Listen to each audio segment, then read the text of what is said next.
we'll go ahead and start this board work session.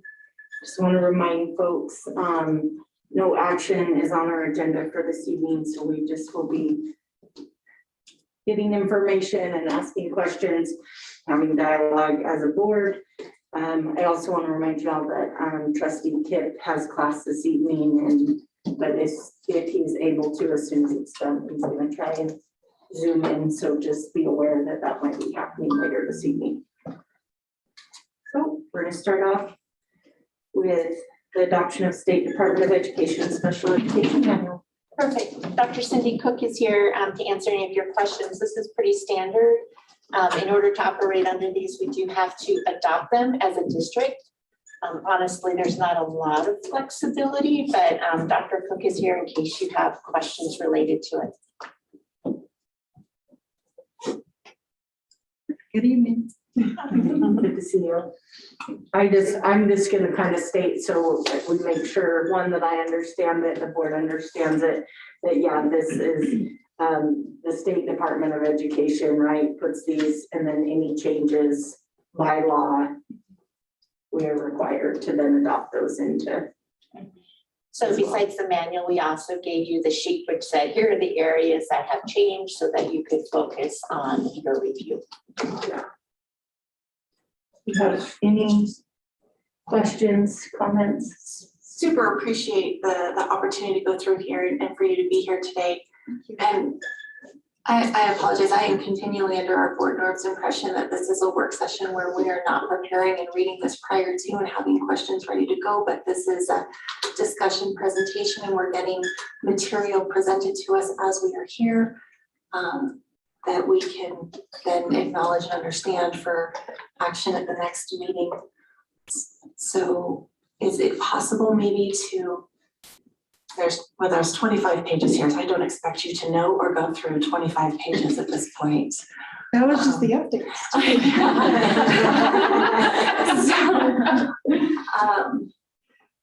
In a nutshell, our State Department takes the federal IDEA and compiles it into a 300-page manual that outlines our practice and procedure related to special education. So it's a great read. Reasons why we made these changes, were they as a result of an audit or practices that you thought needed to be adjusted? Oh, sure. So those changes were made, I'm sorry, Trustee Ross. No, you're fine. Those changes were made by the State Department of Ed, Okay, not by the Nampa School District. We Okay. have to adhere as districts to what the State Department lays out. And so when they just do like an addendum like this, 25 pages, it's to clarify vocabulary. If there's a different practice that had to come into play as a result of a like Supreme Court case, something like that, or the change in the title of an identified category of identification for special education. So that's what those are for. so really nothing that was generated by this district. It's things we need to do to comply. So Yeah. we're looking at basically 25 pages of adjustments and change of text to your 313-page document that you were required and we are required as a district to abide by. Awesome, thank you. Dr. Could you help me understand the dates in the packet? Like it's labeled 2018, the revisions. Are these ones that were made in 2018 that we hadn't adopted?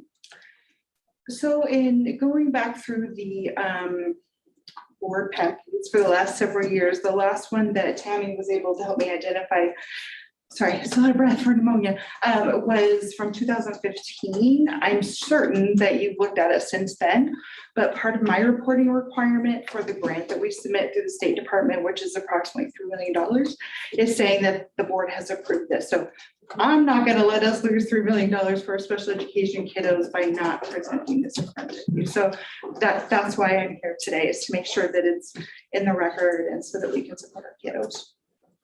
When would the next round of changes come in to get us more on it? The initial intent was every 7 years.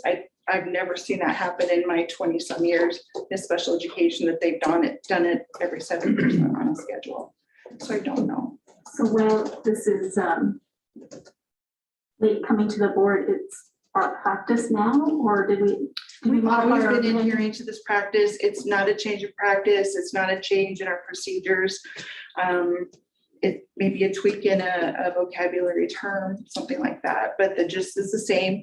They did change one category from cognitively impaired to intellectually impaired. I mean, little nuances like that, but the gist is the same.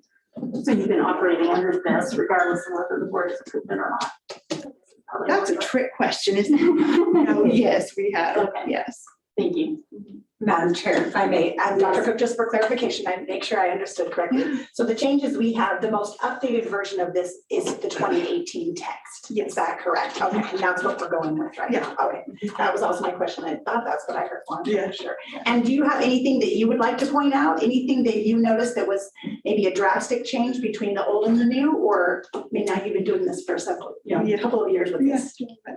No drastic changes. Nothing that significantly changed anything we do or practice. Great, thank you. You're welcome. Madam Chair, may I ask legal if legal has anything off the top of their head that we ought to be mindful of as you are aware of these? I have not looked at this specific change, but generally speaking, when the federal government changes the manual and has $1 million of strings attached, it's a good idea to follow it. Perfect, thank you. Chairman Simpson, our intent is that this would show on a consent agenda at the end of the month. September regular meetings. Okay. Sounds like this is what we've been operating on, and it's just cleaning up something that should have been approved or brought to the board earlier. And of course, if we have questions between now and Thursday, we're gonna get those in. Yeah. Okay. We'll get them in. And if you're And, welcome to yeah. email me directly if you have questions. Or come visit. Yeah. Thank you very much. You're welcome. Mr. Jers has an update for you on the Endeavor donation of easement. You'll find in your packet the appraisal and the information associated with that. There's also a memo just summarizing where we've done and what the administration would recommend. And again, this would be an action item for the regular September meeting. So the basics of it is we have the appraisal price following through all the process that we promised before to go through and finally get you the resolution. We're just looking for your feedback that that's what you would like to proceed with the donation of the easement. We've already got the city to pay for the appraisal and cover that cost for us, although we requested it. So that was something that's been taken care of, and that's what we're looking for is what you would like us to do moving forward.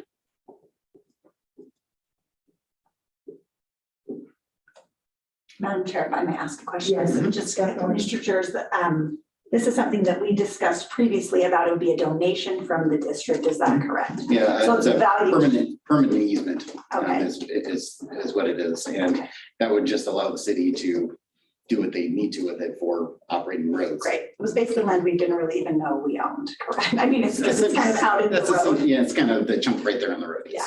Okay, so the purpose of the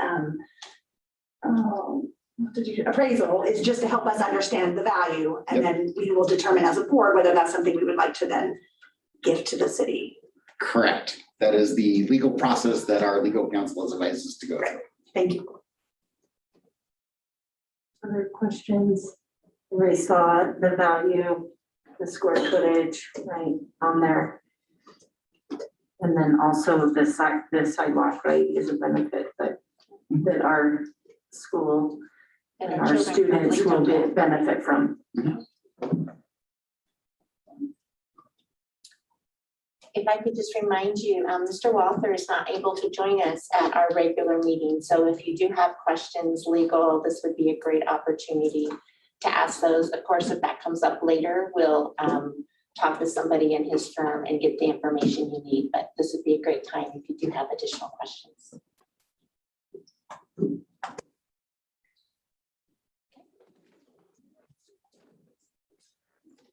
Mr. Walter is here to talk about consideration of a dual class action lawsuits. Good evening. This is kind of a fun one. We don't get to do this all the time. Go into all the details about vaping and Juul. Needless to say, our administration probably knows far better than I that it's a problem in school districts such as our own. Originally, this was pitched as a way for people to wean out cigarettes that was safe and not habit forming. That's turned out to be not truthful, and actually, I don't want to go into all the details, but for at least a decade now, Juul's been purposely marketing to underage children. They put flavors in the smoke. They make it look cool. They disguise the little devices so they're like thumb drives, even pens. And they've had this marketing misinformation campaign saying it's not habit forming, it doesn't have a lot of nicotine, it's not bad for you, all of which are false. And so as a result, a lawsuit has been filed in the Northern District of California. It's called a mass action against Juul. And they've already overcome summary judgment, which means it's not going to be dismissed. And they've added a RICO count, which is the conspiracy count against criminal enterprises. So that just kind of ramps up the risk to Juul and their parent company, Philip Morris, who's their #1 shareholder, to come forward and resolve this matter sooner rather than later. Typically, these do settle. I've heard reports that they already settled one in North Carolina for upwards of $40 million. This one has far more participants, so it'll probably be much greater. Obviously, that money will be split up amongst school districts. All the plaintiffs are school districts. So there's school districts in California and Utah. Idaho is now getting on board, and I believe Washington, Oregon, though I'm not certain on those two. But it's going to be pretty big, and they're pushing it pretty hard. The law firm leading it in California has done mass actions before very successfully. So we have confidence in them, would recommend them. We would be kind of working for them because they have so many participants, plaintiffs, they can't possibly deal with them all. So they have counsel in Utah dealing with Utah's school districts, and they have us in Idaho dealing with Idaho school districts. And my role here is, our firm's role is to see how many school districts are interested, and then guide them through the process of coming into the lawsuit. That will involve, basically, the board will have to pass a motion authorizing administration or with counsel to have us take the appropriate steps to start the lawsuit. We would file an action in Idaho Federal District Court, and then it'll get moved to the Northern District of California to join all the rest of the plaintiff participants in that lawsuit. One thing to be wary of, not wary of, but to know of, is that there are no costs and fees. The district will not get any charges on anything. They are not guaranteed a result, but they won't pay. And their result will be based upon basically the needs. The larger the district, the more need, the more potential funds you could get. One of the big items of cost that's added up is vape detectors. They aren't the same as smoke detectors. They have to pick up a specific chemical. Those run $4,000 to $5,000 a piece. And school districts with problems are putting them in not only all their restrooms, but even in some classrooms, because there's vaping in classrooms, believe it or not. So it's a big problem. And in addition to that, there's the additional administrative costs for suspensions, possible expulsions, counseling to help kids maybe that are addicted to get them out of it. So there's a lot of costs involved the district could be reimbursed for. Now I feel like a salesman. The earlier you get in, the better. Because the share of the attorney fees increases over time. If you get in before October 1st, it's 25%. From October to November, it's 30%. After that, it goes up to 35%. So, buy early. Buy early, buy often. Anyways, that's kind of the big, 20,000 foot view of what's going on here. If you have any questions, I might be able to answer. Chair. Yeah. There is item 6 here on page 4 of costs and expenses. So there is something in this agreement that does say, in addition to paying legal fees, clients shall reimburse attorneys for all costs and expenses. Right, and those will come out of the proceeds. So in addition to the attorney fees, the costs will come out of the proceeds also. The cost to the districts will not be generated. That's for an expert witness fee and a couple of incidental things, but the districts will not pay those costs. Those will be paid for by the law firms out of the proceeds. And I guess we're thinking that there will be proceeds and that things will go that way. So if they're not, is there a clause in here that says if things don't go that way, that we would have any? Everything Fees I've today. saw that said that at worst, you'll get zero.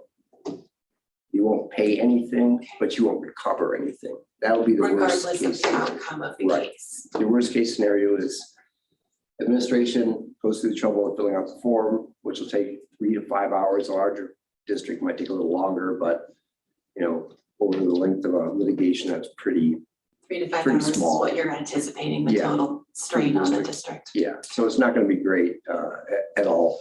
Like I said, there's going to be probably hundreds of school districts involved. So discovery will be limited to some written discovery, which will be minimal on each specific district. It's going to be more based upon liability and whether or not they have violated any laws or committed any fraud or violated RICO in any way. That would be the majority of the action. And we don't have any part of that. That's legal analysis and argument. So yeah, it's zero risk, possible significant recovery. An analogy could be the cigarette litigation where they created a fund and paid out billions of dollars. This company Juul, I guess from what I've read, is the fastest growing company, the first ever to achieve 10 billion net worth within 10 years, I believe. So they have assets. They got Philip Morris behind them. So as they say in legal terms, they have deep pockets. And so if they are required to pay by the court, they'll be able to pay.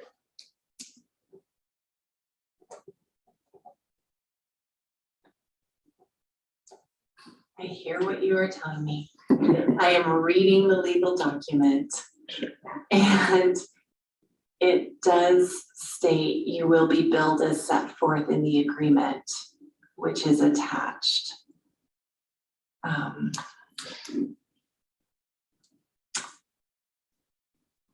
And then it does say there are those costs. So I hear what you're saying. Help me understand where those will. Trustee Ross, can you tell me which document you're looking at? So I can. I know, well, so we're, Is it the first one, McConkey, or the France? both. So in McConkey, on page 2 at the top, attorney fees and costs, you will be billed as set forth in the agreement between you and France, Right. which is attached. Right. No other charge, costs, or retainers shall be charged. And then in the France agreement, and that was item 6, notes, costs and expenses, in addition to paying legal fees, clients shall reimburse attorneys for all cost expenses, which include but is not limited to the following, and then there's the list. If there is no recovery, client will not be required to reimburse attorney for fees. In the event of the recovery, it's less than they deduct those costs and expenses. Right. And my understanding is at the top of page 5 that they will deduct the client's portion of expenses from the client's share of any recovery. So the costs will also come out of the recovery. That's what, so I read it as if there's no winning, then no cost will be charged. But if there, right, then it's that, If there is no recovery, so no winnings of the suit, yeah, if there's no recovery, client will not be required to reimburse attorneys for costs and fees. So there's the sentence right there. yeah, further down that's it. the one that I understood, yeah. Thank you. Because we're reading this and hearing all at the same time, so I was trying to read quickly and go Yes, through. and to be perfectly frank, these are not a model of clarity. They could have said in 10 sentences what they said in 10 paragraphs. That's just legalese, that's why you're here. Thank you. Yes, you're very welcome. Any more questions? And then just to clarify, the other part I understood was if there are winnings, it's a percentage, right, of the share. Right. So like that 25% that you talked about, if you're in before. 25% amount deducted for attorney fees. Yeah, So then there's the 75% that will go to the litigants. And then that's divided up pro rata between the plaintiffs, okay, depending on your, for example, your expenses would be far greater than, not picking on Dietrich, but the Dietrich School District's expenses, which would be much smaller. And then your recovery would be that ratio. gotcha. One further question. Would this money that if we do gain money from this, would it be earmarked to be used only towards certain things? Or is this just money to just throw in the pot? Excellent question. That probably would be determined by the terms of the settlement agreement and the court's order. It might be earmarked, it might go to general fund. I can't say that right now. Thank you. But that's a good question. And I don't have any qualms about joining this, but I guess my question was, would this lead to them stopping marketing the kids? That's the goal. I mean, obviously, the penalty is supposed to, there would also be with it an order of compliance that they have certain parameters, like with the cigarette litigation, they have to stop doing advertising, et cetera, et cetera. So this would be the same type of thing that they have to change the marketing. And Juul's already making noise like they aren't going to market to children. They don't market to children. That's a terrible thing, et cetera. So I would imagine that that would be part of the court order. There would not just be damages, but also mandatory compliance with particular standards, including, you know, taking the flavoring out of the vaping so it doesn't taste like creme de brulee, those kinds of things. And then just my last is probably for the superintendent, just, I mean, I know we've discussed these things previously in the past and different programs and things we do to help educate not only our staff and our kids, but we have incurred costs, right, with this to try to mitigate kids using these and just to stop them from using these within our buildings. Yeah, and exactly the cost of those programs and training and education would all be recoverable. Thank you. That's what we'd be asking about. Great. And so our goal is that this would be an action item at the regular business meetings at the end of this month. Thank you. Thank you. Thank you very much. The next section really focuses on what we're all about, which is student achievement. There are always fun things that we have to do to take care of the business side. So the first piece of information we're sharing with you tonight are the number of summer school programs that we offer, the number of students who are able to participate. We did list the administrator in case that was helpful to you.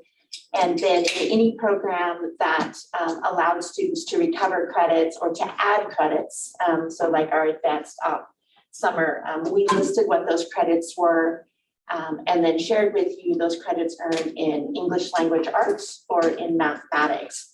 So really good news, we had nearly 13% of our students choose to participate. It isn't a mandatory thing, but we strongly encourage, particularly at the elementary, we identified students that we felt had larger gaps or who would benefit from the additional time. And the secondary, there are students who are replacing a poor grade in a required class or working ahead and taking that econ class before their senior year. Or there are students in advanced opportunities who are taking credits, college level classrooms, and accruing those credits to, they're cheaper now to apply toward a degree later. So nearly 1,600 credits were earned this summer, those in our high school programs. Middle school and elementary don't earn credits, but we do have documentation of where they started and where they ended. And happy to report that students did make significant gains. We were careful to measure them at the beginning and then look at the end to make sure that we understood whether this extra time was helpful or not. And then so anyway, this is, we said that we would report on our summer schools. This is a summary level of that, certainly not in this packet, but if you needed to dig deeper, we can get that information, but really something to celebrate 1,600 credits that our students earned this summer. Madam Chair, I think it would be useful to have the information for the other programs where it's not a credit earned. I'm just thinking about Representative Kirby's conversation around summer school and, you know, the impact those types of programs have. So it'd be interesting to see if the kids that participated, how many met their goal or maybe 50% progress or whatever it was. Yeah, it sounds like the superintendent has that. Sure. Yeah, it's not pretty because they're all individual, right? So it wasn't really easy to say, hey, we had 13 kids, they all were working on this part of math. But we do know where they started, what we were working on and where we ended. So we'll work to try to figure out how to summarize that in a way that makes sense. Yeah, maybe even average growth or something, you know. Yeah, we don't want to try to, you know, make it so we know exactly who those kids are, or who's on the list, being careful of all those things, right? Yeah, just, but no. Yeah. But so I didn't email and ask because I was thinking about it as I drove in today. I felt like this looked like a lot more participation in summer school, but I didn't know if we had a ballpark. So I'm not expecting you to know exactly how much more participation, but definitely more participation than normal, correct? Okay, so we generally don't run summer school focus programs. We certainly have our program that does K-12 for our migrant. Our special education students are often invited, but any of the typical elementary programs would be in addition to what we normally do. And I don't know, Dr. Russell, if you have a comparison or not. Well, definitely elementary. Obviously, we have typically have never had that before, so that was there. Going through the numbers, middle school look a little higher, as I was thinking. Big program looks to be about the same. Union was about the same. We did have CTE, I believe was new this year as well. So overall, it is higher. I think when you add in migrant was higher this year as well.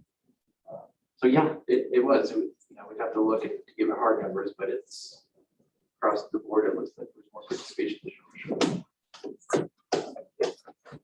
And just as a point of reference, 2 major pots of money, perhaps 3. So we did use some of the governor's K-12 literacy money, remembering that that has to be used by December of this year.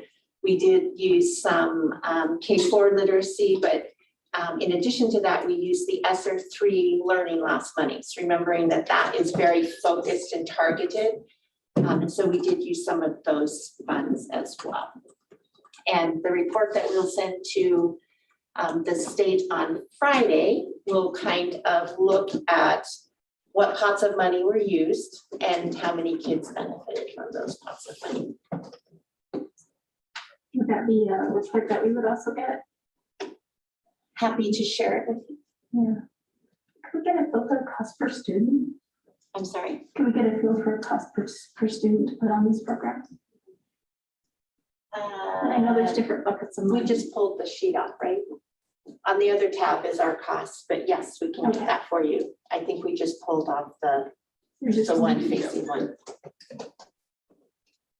Madam Chair, if I may ask a question, have we always offered the advanced opportunities, or was that new this year? Is that something that's usually offered? We have offered it several times in the past. I couldn't tell you how long, how many years. Okay, I guess my question was did more students take advantage of this summer than in previous summers if we had, or is it, but now you're saying? We did advertise more broadly on this program. I would have to look at those numbers to know. Anything else? Is there action on this item? So no, this is No action, just update and letting us know. I know we had requested to get an update on the summer school. Because there were changes. Thank you. So kind of tied to this, the extra ESSER money coming in, the governor's learning loss funds is all about unfinished learning for students during last year's COVID adventure. So we have also now going to walk kind of into the CIP plan, but we have some additional numbers to give you, and Anita Christensen-Coons is here. We have two documents. We actually printed them for you because they kind of go side by side. And from this document, you will work to help us generate targets and goals for the CIP plan, which is due the 1st of October back to the state. Good evening. Thank you so much. I am excited to talk about assessment data with you. It has been a while. I am looking forward to it. So thank you for having me here this evening. So normally we are in this awesome U-shaped table out here doing this project together. Trustee Keller, I know you have not been had the privilege of living through that with us yet, but we will try and recreate it in this environment as best we can. Deal? Okay, so if you on the left-hand side will set your document says pre-pandemic, I promise there's a purpose. I hopefully will dig right into this. And then on the right side, the pandemic continuous improvement data.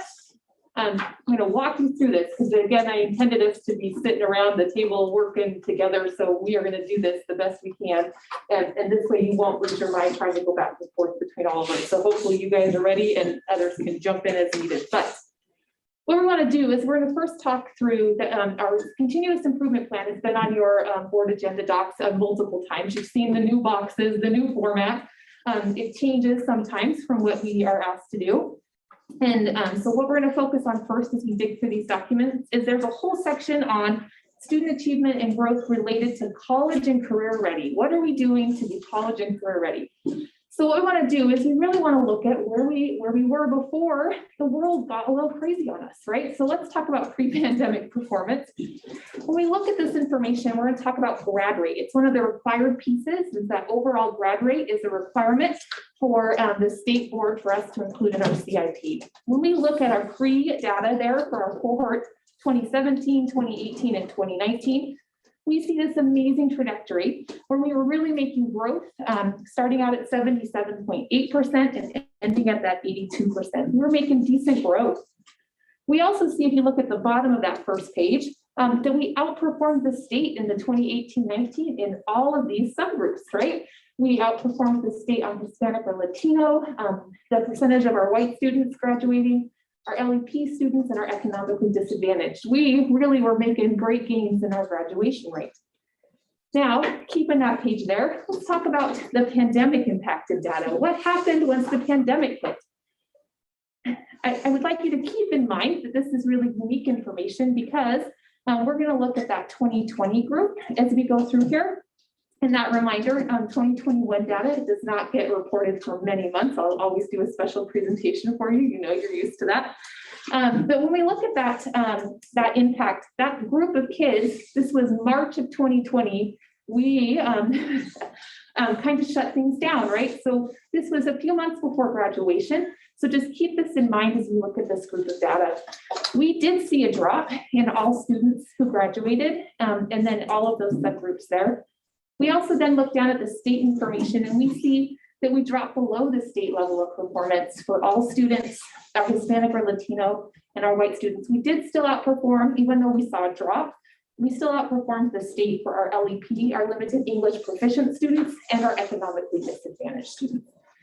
So those are kind of the first indicators. Now there is more on this page and the state requires us to look at, but sometimes we add additional components in, which we'll talk about a little bit as we go through this together. So if you'd like to turn the page and fold it over and turn both packets over. Again, normally we're at the table and I'm helping you, so hopefully if you need help, you just let me know. You know I'm not shy. So hopefully you're looking at SAT information. This is way different to do it this way than at the table with you guys, but we got this. Let's talk about SAT. So we have that pre-pandemic, and in case you were worried, you got confused, I put it at the bottom of the page with the page number. So hopefully you're feeling good about the layout. Yeah, I got you this time. So when we look at our SAT data, we see that we were still seeing that decrease in both benchmarks. Remember, to be considered proficient, you have to meet it in that evidence-based reading and writing, as well as mathematics. We did see that decrease over those 3 years of 1%. We also saw that same decrease in evidence-based reading and writing. In math, we saw a 3% decline over those 3 years and leading up to that pre-pandemic data. Now, I will have you look at that pandemic data before we get down to AP, because we have to remember that there's some really interesting thing is in 2020, we kind of shut down as a state before we even had the opportunity for that junior class to take their SAT, right? We usually take it in mid-April. So those students got to take the 2020 SAT their senior year in the fall in October rather than, so please note, it was still 2020, just months later than we typically administer it in the state of Idaho for all juniors and seniors. So this coming back to us, yes. And then 2020, those students are our junior class who were in school, who were able to come to campus for that 2021 in April and take that assessment as juniors. Does that make sense? It does. Was it mandatory? Would the state waive the criteria? State waived the criteria, but still paid for the opportunity for every student to take it. And so we did arrange to administer that test in April to all juniors. So this data includes everybody, not just those that were able to. And we still had a day with everyone. Yep, we still had a school, a district-wide, statewide date that we administered in a makeup date, and we did administer it to our juniors in the spring. So we did the April date for that class. For 2021 juniors, now they're seniors, we administered that in April 13th, I think. Okay, could have been the 14th. I probably shouldn't have guessed. Okay. So we see that we actually were able to clump in a little more data, right, with that pandemic impacted data. Just keep in mind that 2020 group was still in 2020, just months later than we typically administer that assessment. What we saw was a decrease from 2019 to 2021 of 2%, so percent more than what we'd seen before. But we saw a huge decrease, 9% in evidence-based reading and writing. And interestingly enough, we didn't see a change in mathematics. So I just wanted to kind of help you see that pre and pandemic impacted data, okay? So we're still talking college and career. This next section is not something that the state requires us to report, but we have included AP, so advanced placement exam information in our previous continuous improvement plans, okay? So when we look at our table, pre-pandemic, we see that we did have some mixed results. We had an increase into the 17-18 school year in the number of AP students that we had, but then we decreased in that 2018-19 year. Interestingly enough, though, we did see that same fluctuation in the number of exams that were taken. We saw that same fluctuation, that passing score, the percentage of exams passed, and also that total number of AP students receiving at least a 3+. Keep in mind that advanced placement doesn't technically have a passing score, right? But generally most colleges and universities will take a 3 or higher as a replacement for that college credit. So that's kind of what we count as that 3+ category.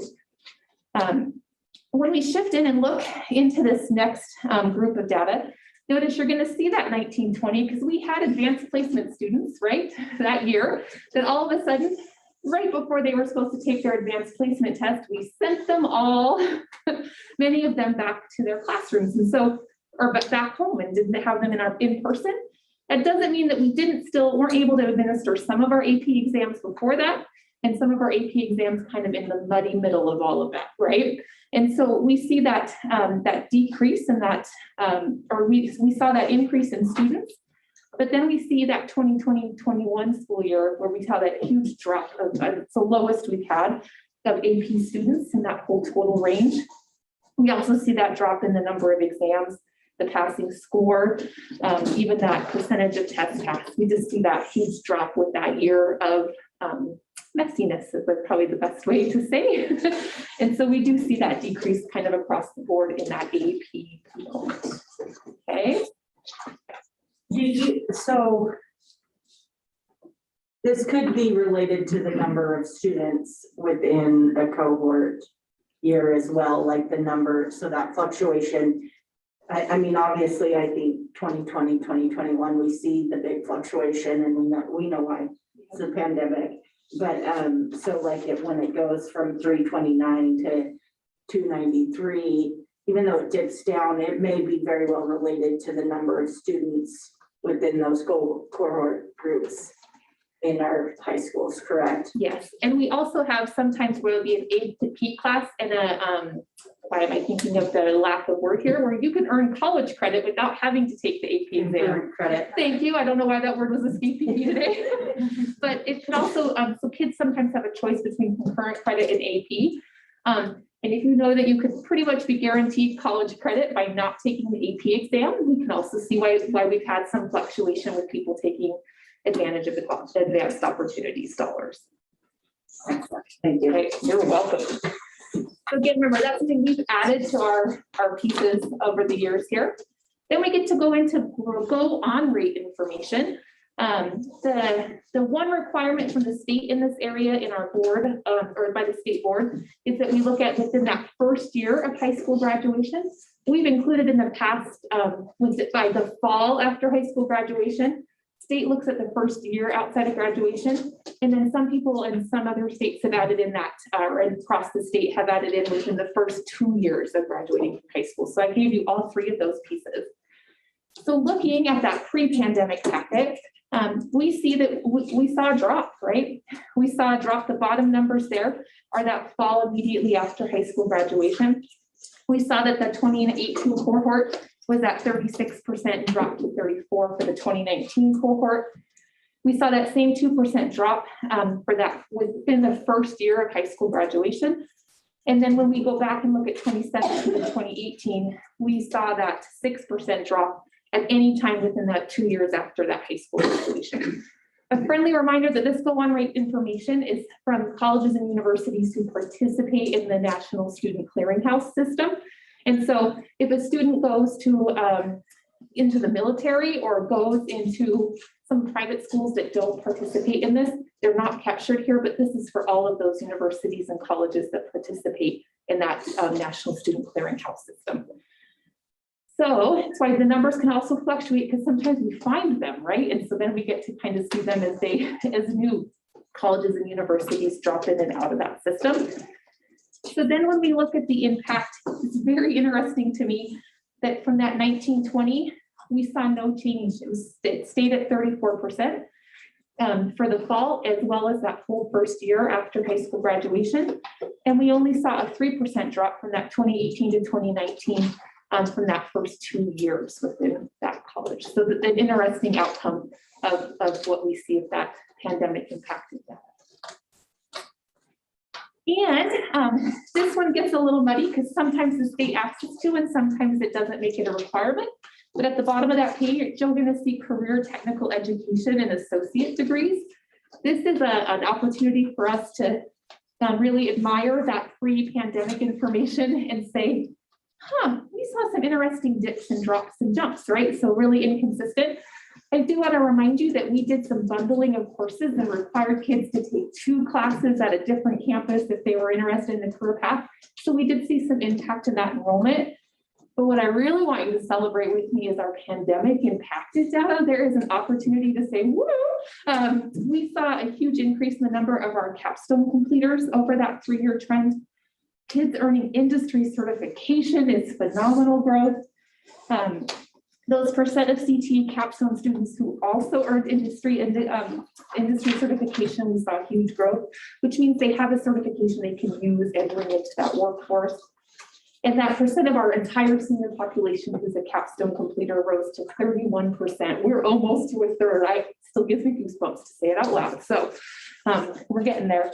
And then we actually had set the goal to keep at least 4 kids with an associate's degree. So they graduated high school with an associate's degree, and we held it 4 even during the pandemic. So that's definitely something to celebrate.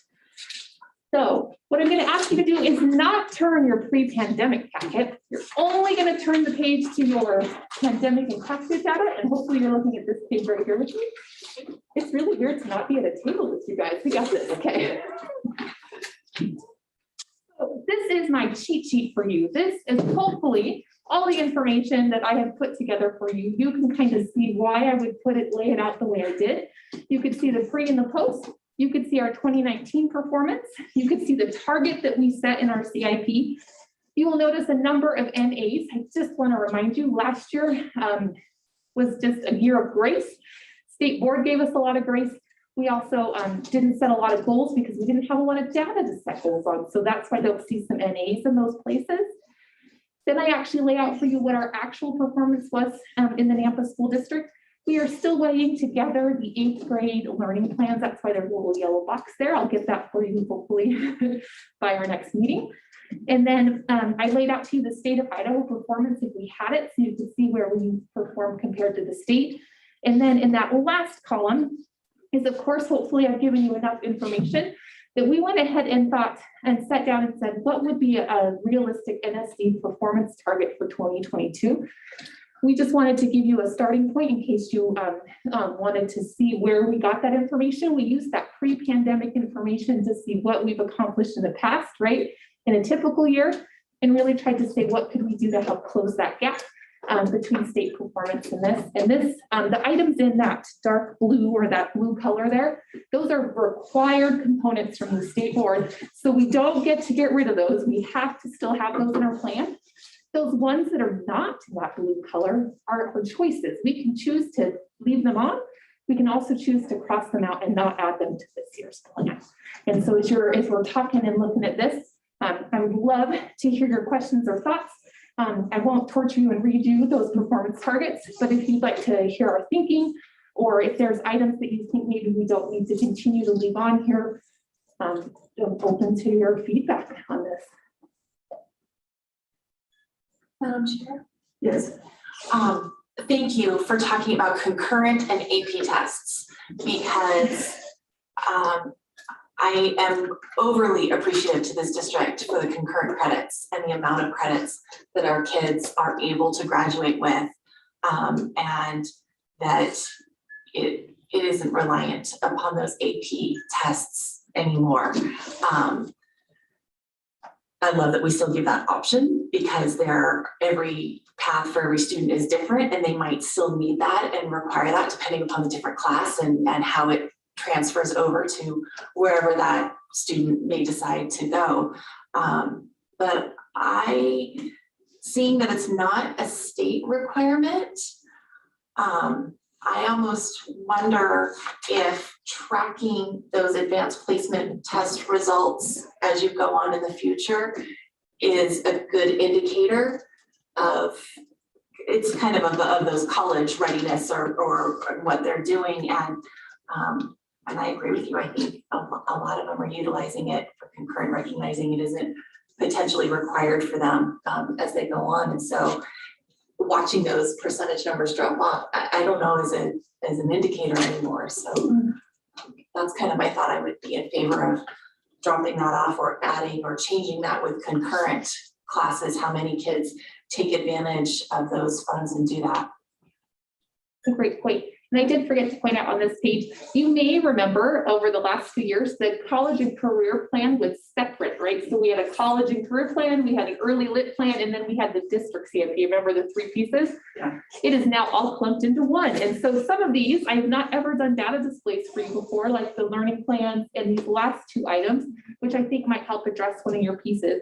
What the college and career planning group really did was add in that percent of 12th grade students applying to at least 1, 2 to 4 year institution or going into the military will increase from prior year. So they really were able to look at kids completing college applications.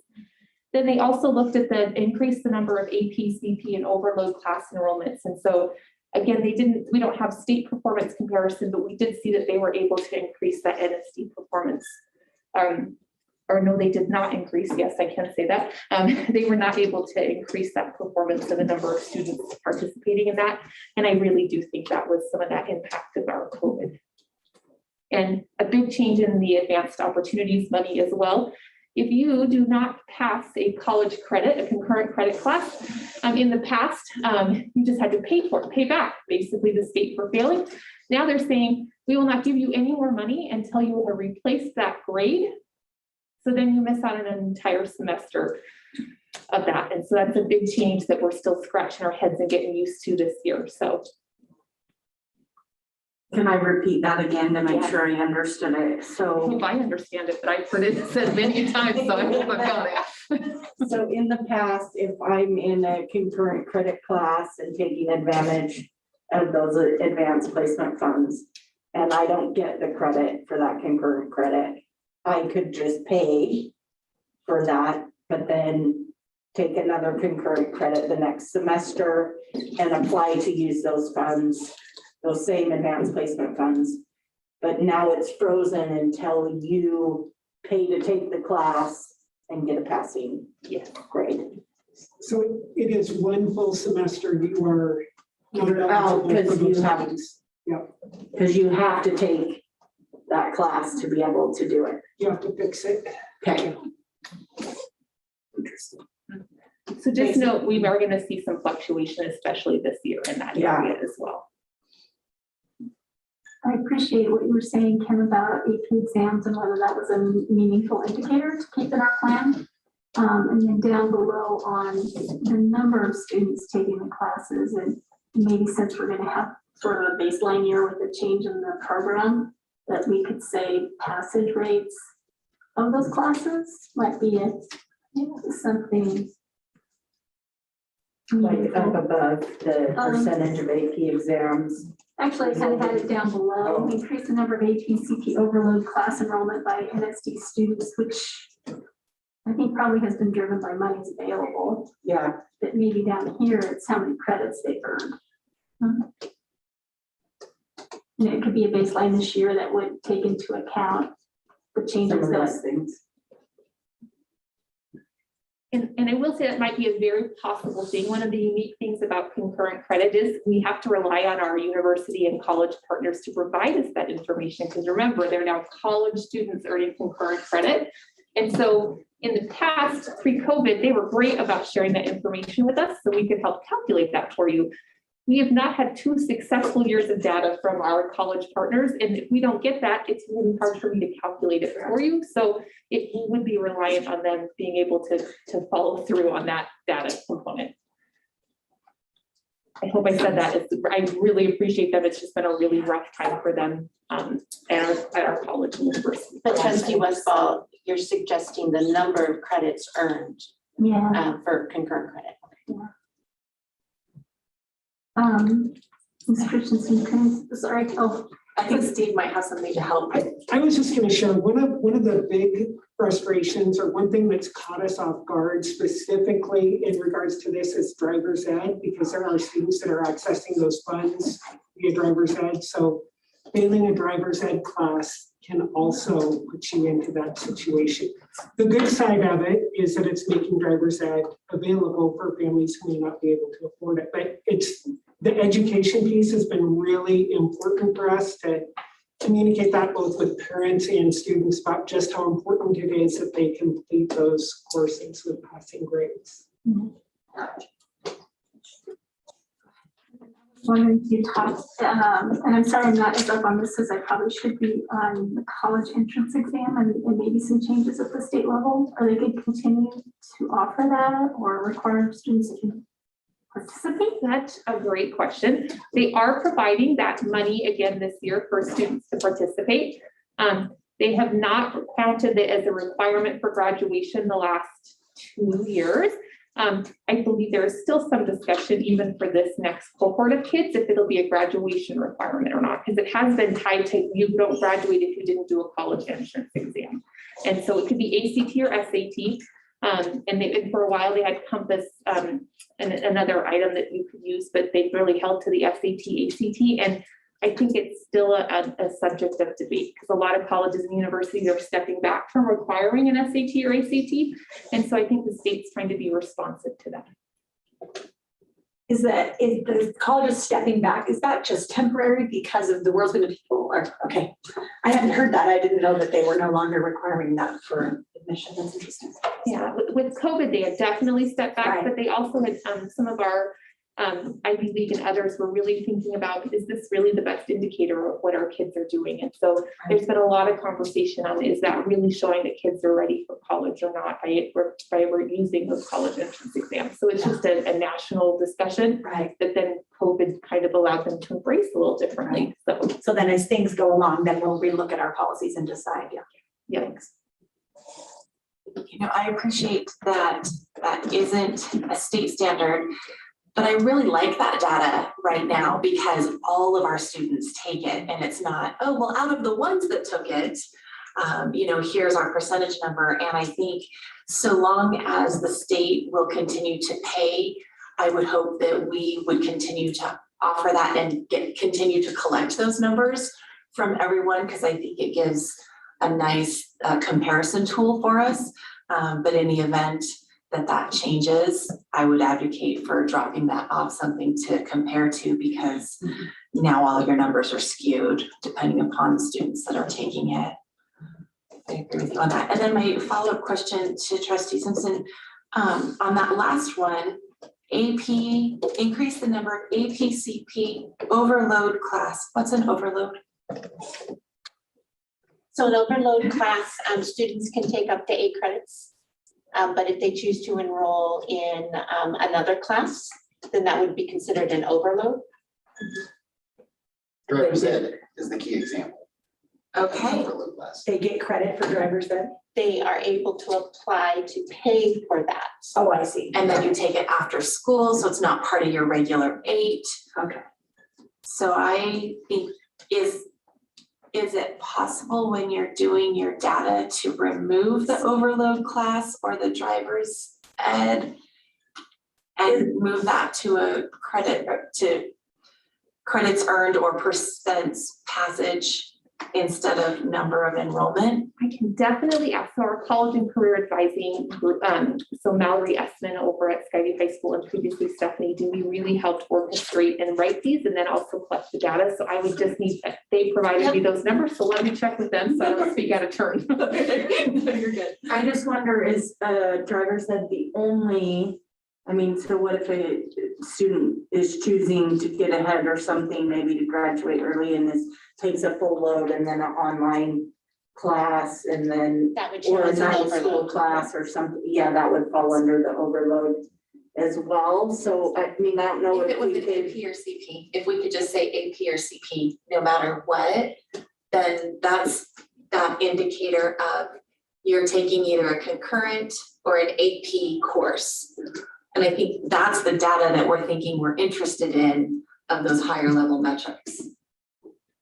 And I'm seeing you nod your head, and that's, Yeah. we're thinking the same thought. It's a college career readiness indicator versus say, can you drive? Well, to make that, but you know, how are our students in taking more Over and above. challenging Yeah. coursework? And not only taking it, but prospering, passing. Yeah, I love it. And whatever we can do to help reduce some of this for you that isn't helpful, I think is a good conversation. Agreed. And again, we're glad to report it however you need it. We tend to give you more than what we require just to give you the full picture. But I really encourage us to be thoughtful if there are other items we want to remove or that are more important to us. And then really looking at those performance targets that we would set where we want to be a year from now. I forgot this one caveat. We really wrote them thinking regular school year, right? So just keep that in mind that we don't have a crystal ball. We wish we did, but if we had a regular school year, what do you think we could accomplish? So please note, we did write them with that in mind. So if we need to back off, please let us know. Questions, what are the barriers to the learning plans for every student? Is it our mobility or? That was part of it. I will definitely say the last school year was just having bodies in class to really sit down and write those learning plans and review them with each student. Because part of it is that we review those learning plans created in that 8th grade. And then we do that same thing that we review with them. And that's usually a one-on-one process. And it was difficult to have kids in person last year, which is why we saw that drop in those numbers. Is that done by the counseling team or is that somebody else? So it's a little, I'm gonna let Steve answer rather than give my part. Yeah, I can speak to that a little bit. I feel like we have a stronger plan in place. Anita had mentioned Mallory Essman, and I really feel like Mallory's been a good model around learning plans and the connection to the middle schools. And so Mallory is actually working together with me on improving that process. And Mallory is dedicating 1 day a week to spend at those other sites to help support them in not only making sure that the learning plans are created, but there's a system in place now for them to carry forward electronically. And that has to do with some of the work she's done as a Region 3 representative for Next Steps, which will be the platform that we're doing this work in. So we're optimistic that that number is going to change and improve. Do you feel like that's a valuable effort?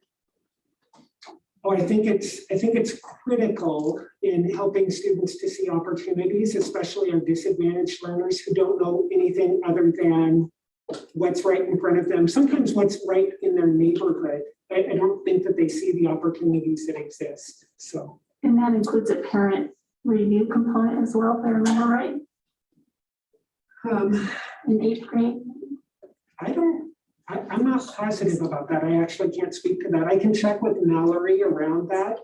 But ideally, yes, a parent or a guardian would be a component of that, and helping to set those students' course goals in motion so that they're very intentional about the courses that they're taking. This also really sets a path for leveraging those opportunities for leveraging that fast forward money. So students come out really intentionally prepared for the next step, whatever that is. And in some instances, maybe have an associate's degree or get through college in 2 years with a bachelor degree. So not that college has to be the only track. And I think our CTE data supports that. May I ask a clarifying question, Madam Chair? So 8th graders are sitting down with either a mentor or a counselor, and they're making a kind of a path forward, helping them see what's available to them at the high school level. That's what we're talking about. Yeah, so really it starts with career exploration at 8th grade. And ideally, Mallory and I have talked about this a lot. Ideally, we'd love to see that happening even earlier at some point, but let's get really good at doing it at 8th grade and then revisiting that same plan in 9th grade and then 10th grade, 11th, 12th, just being very intentional. So the plan would follow them through their. Yeah, and Next Steps Idaho now provides an electronic format that allows that plan to be saved and to move forward with the student. So very cool. I would say as a parent of, I think I've had 4 8th graders in the last 3 8th graders in the last 4 years. I don't think I've ever seen that come home, which is neither here nor there. Just when you asked if parents involved, I don't know. I know they took some career type quizzes, because it was like Fiona, home director for one of my daughters. So I remember those kinds of things, but I don't know if a parent would be involved. And if there's an option for parents to be involved, I would definitely advocate for that, because I would be really interested in seeing what my kids are looking forward to. I don't think I've been involved, but it could have just been pandemic or whatever. So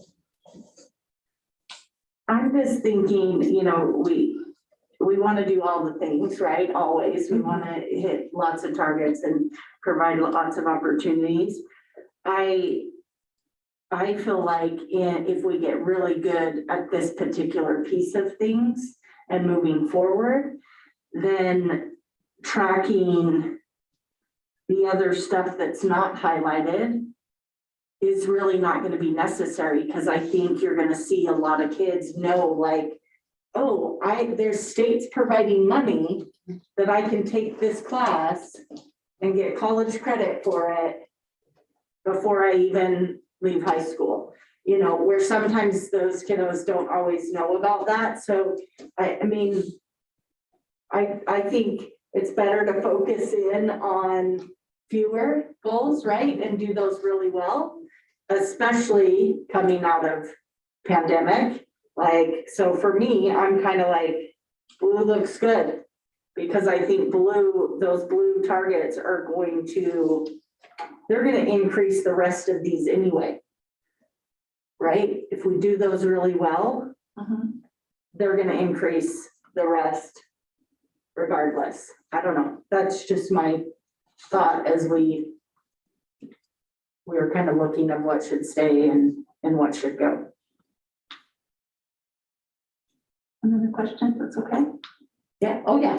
Superintendent, it looks like the performance targets are about 2 or 3% more than the actual. Am I reading that right? Yes, you also have to look at where we have been, and then we want to look at the state, whether we're above or below it, and we're trying to close that gap over a 3-year timeframe. So a lot of them were set based on what we'd seen previously. It's actually really difficult to move a percent graduation, those type of things. So yes, you are looking in that same direction, but those were the components that were considered when we made that recommendation. And I will also add the caveat that I've been thinking heavily about this. You have to remember that we are setting a graduation rate goal for a class that has already graduated during a very unique 1.5 or a 1.25 years of their schooling. So that one may be a stretch goal. I'm just going to put that out there. Which one are you looking at? The very first one, because it's already happened, right? We just have the appeal window coming at us to track all those kids who moved out of state. That's why that one doesn't, so that 2021 graduating class. So this might not be, because it's already been impacted greatly, right, by the pandemic year that we had. So just note that one might have been a stretch goal in hindsight after we did it.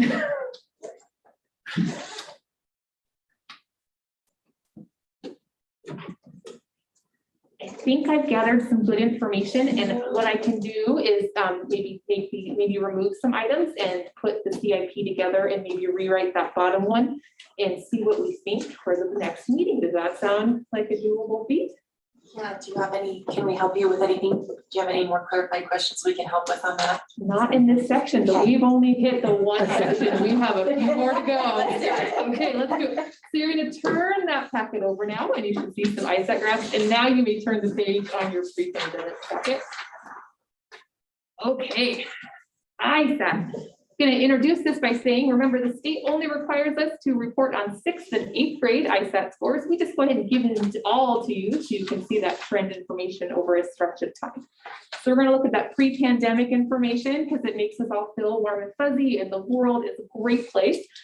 If we look at that 17 through 19 information, we see that we really were, if you look from 2017 to 2019, we saw growth across the board in ELA except 8th grade, which remained at that same 2017 to that 2019. They didn't have a change. They grew in the middle and then kind of dropped back down, but they were the same if we pop those years over. We see that state percentage right above them, so you can kind of see where we were at compared to the state, but look at that nice trend data. Hopefully you're smiling with me, it's so good. Drop on down to math, and if you don't look at the state line, right, because the state line tells us as we get upper in grades, we get worse in mathematics, and so does our data kind of helps us see that a little bit too. But if you look at our bars, right, do we see that trend of growth that we see? And with the exception of 4th grade, we even saw that if you just look at 2018 to 2019, everyone but 4th grew, right? And you've seen this data before. It's the last time I shared that set data with you. Now let's talk about COVID impacted data or pandemic impacted data. You will see that bar graph goes a little bit different direction across the board at every grade level. We saw a significant drop from 2019 down into 2021 across the board in math and ELA. And so we see that impact. Remember, we did not give or administer the ISAT, so that little white bar graph in the middle is just to kind of help be a placeholder for you. So hopefully visually you could see that was the no data year, right? We didn't have any, we didn't administer it, we were all home. So now you're just going to turn the page in your pandemic packet and to that back side, and hopefully you're looking at this graph with me, or this table, not a graph. It is really weird to not be right at the table with me. Sorry, I'll get used to it. So these are the 4 required pieces. These are not optional, these we must report on. And it's really, in their opinion, it's that transition. So normally, it's not true. Most of our schools are in a middle school system, but they pick 6th grade because K-6 is often seen as that elementary. And so that's why 6th and 8th grade are picked. So that's their thinking of you going off into middle school and then 8th grade going off into high school as transition years, in case you're wondering why they pick those. At least that's how it was described to us. You can see our 2019 performance, what our target we set for 2021 was, which was 2 different plans in the middle there. Our actual performance, state of Idaho performance, and then really looking at that pre-pandemic and the growth we were making, how we kind of looked at what we thought our 6th and 8th graders would do as we set that goal. Those are not set in stone, but something to kind of look at. I do want to give you a heads up that there's been much debate about the growth model because we don't have data for 20. And the Idaho growth model was written that you would look at 3 years worth of data. And when you have a missing year, they didn't have a formula for that, right? And so the state has worked out a growth formula they're going to release. And so I'll give you some data in the next board packet because there are 4 more required pieces related to growth. We just don't have access to that data quite yet. It's supposed to be released any day now. So when you see those extra items on there related to growth in Math ISAT and growth in ELA, it's related to a new formula that they have written to help us look at that growth piece. But that's kind of our ISAT pieces. So we did not add additional items in this section. Later, we'll talk about some gap analysis, but when it comes to ISAT, those were the required pieces and kind of the goals we looked at if it was a typical year. Any thoughts? Don't have a lot to change, but we can definitely look at our goals on this page.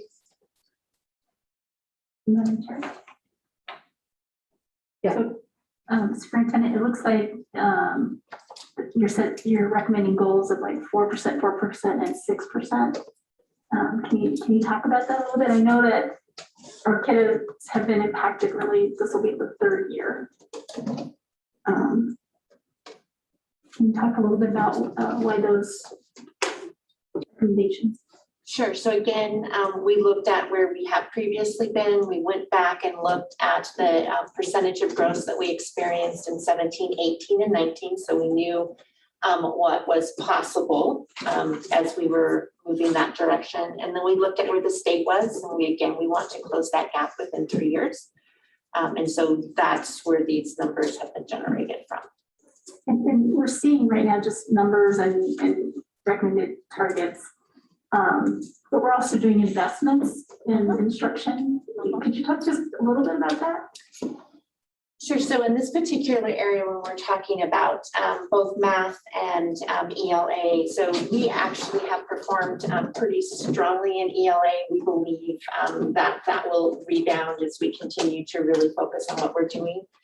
We have put additional funds into mathematics. You know, it's an area across the whole state that needs support. And so we have quite a robust plan, particularly at the elementary, focusing on specific targets that we can measure quarterly so that we know whether or not we're making the progress. And these targets are aligned with that work as well. Thank you. Yeah, questions, comments on this? No, I appreciate that definition, that understanding, and if I heard you, it's, you know, we like to give 3 years, right, of growth to close that gap. And so that's why I'm saying, okay, I just did the math really quick and understood, right? Yeah, you've got about 14 points different divided by 3. It's like a 4-point growth. And so I was tracking with you on all those except for the 6th grade math ISAT. So if you will look at your pre-pandemic packet that hopefully you didn't fold over yet, pre-pandemic, if you look at 6th grade math at the bottom of the page, you will see that we have historically struggled growing in that area as much as we would like. And so if I remember correctly, we did not make as big a jump in 6th grade math, correct, when we wrote that goal? Did I make that up? Actual performance state, yes. 4%, yeah, 6th grade. If you remember 2 years ago, we came to you and we said, we really looked at our data and noticed that our 5th graders going into 6th grade, there's something that's happening there. So we had 5th and 6th grade meet together, really look at alignment. And so we were working on that. And so this goal is set probably a little conservatively based on the fact that that's what we generally see happening in performance between. We were generally seeing dips, and so now even asking for that growth, it's not as much on this one about closing the gap with the state, but aligning our own district and what we're doing and still hoping for growth. Okay, thank you for that. Okay, Items on ISAT. work to do. We do have work to do. And again, this is based off if we have just an awesome regular year. That's what we need to be able to do. Okay, so we're gonna go ahead and turn our pandemic packet over. Hopefully you've seen an IRI, and you're gonna go ahead and turn, so you should be seeing these 2 pages, hopefully, okay. So this is like my favorite one, and I'm so glad Peter had it up, and then it disappeared. Hopefully it comes back. But According to the pandemic. the pre-pandemic packet, look at that with me, and I hope that you feel the joy I'm about to describe to you.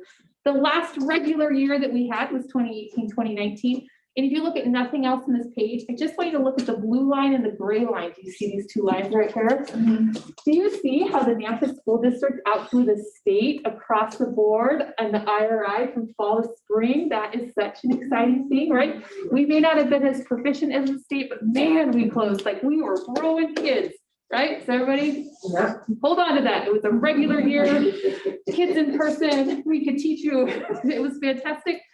Now let's look at that pandemic data. And I just want to notice that that line has flipped. The state outgrew us across the board in this very unique year. And this was that 2020, 2021. Remember, we did not do a spring IRI in May of 2020. We were not even on campuses to do that. So I say that to you just so that you can remember, we do great things with kids. They make me, I just am so excited. So now we're going to look at that table at the bottom on page 7 of your pandemic packet. And you will notice that there are 5 items in blue. There'll be one more, and this is why the ISAT comes back in the 4th grade, just the ELA ISAT. That's a new addition from the state board this year that added into the early lit plan. And then that last item there, you did not see it in the graphs because it was in a part of our separate, remember our 3rd early lit plan, because we like to have 3 separate continuous pieces to the plan because that's how we're set up. We roll. But our kindergarten, that was the goal that our team wrote. Now they are required to have 1 additional, and this was the one they selected. So while it's not in blue, we can't just get rid of it. They have to have 1 additional school district goal. So just know that there is some flexibility, but we just still have to have something extra. So again, same format as the other pages, really looking at what we've done in a normal, great, amazing year and kind of where we landed at the end of the year. And you can kind of see how we set those up. There will be one more blue item on your packet that you've seen already, and that's that growth piece. Remember how I mentioned the ISAT growth got really messed up with the formula? So I'll have that for you for the next packet because they should be releasing it any day now. And that added growth is going to this one. Yep, there'll be one there for 4th grade in ELA only, so it won't be math in ELA like it is for 6th and 8th grade.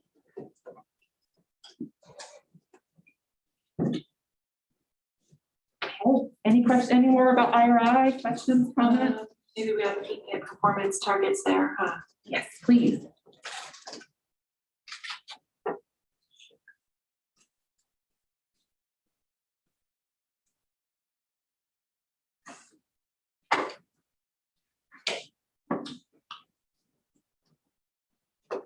Superintendent, did you mind talking about the goals you're recommending? And then the second part of that question, I know we have some instructional tools that we're looking at too. Yeah, so you'll notice that these match the state performance. When we look at previously what we've accomplished, what the state accomplished this year, where we ended up, we think all of those are doable goals.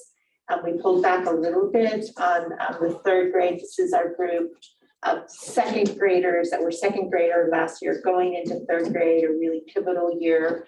And so we pulled back a little bit on that one, not quite at the state level, but pretty close to the state level. So that was the expectation that we think we could meet there. And yes, you're right. We remember the board has adopted NWA, which is a comprehensive assessment. So we can look at the IRI. We can also look starting in 3rd grade there, which would be 3rd and 4th grade. We can look at their performance in ELA using the NWEA. We also have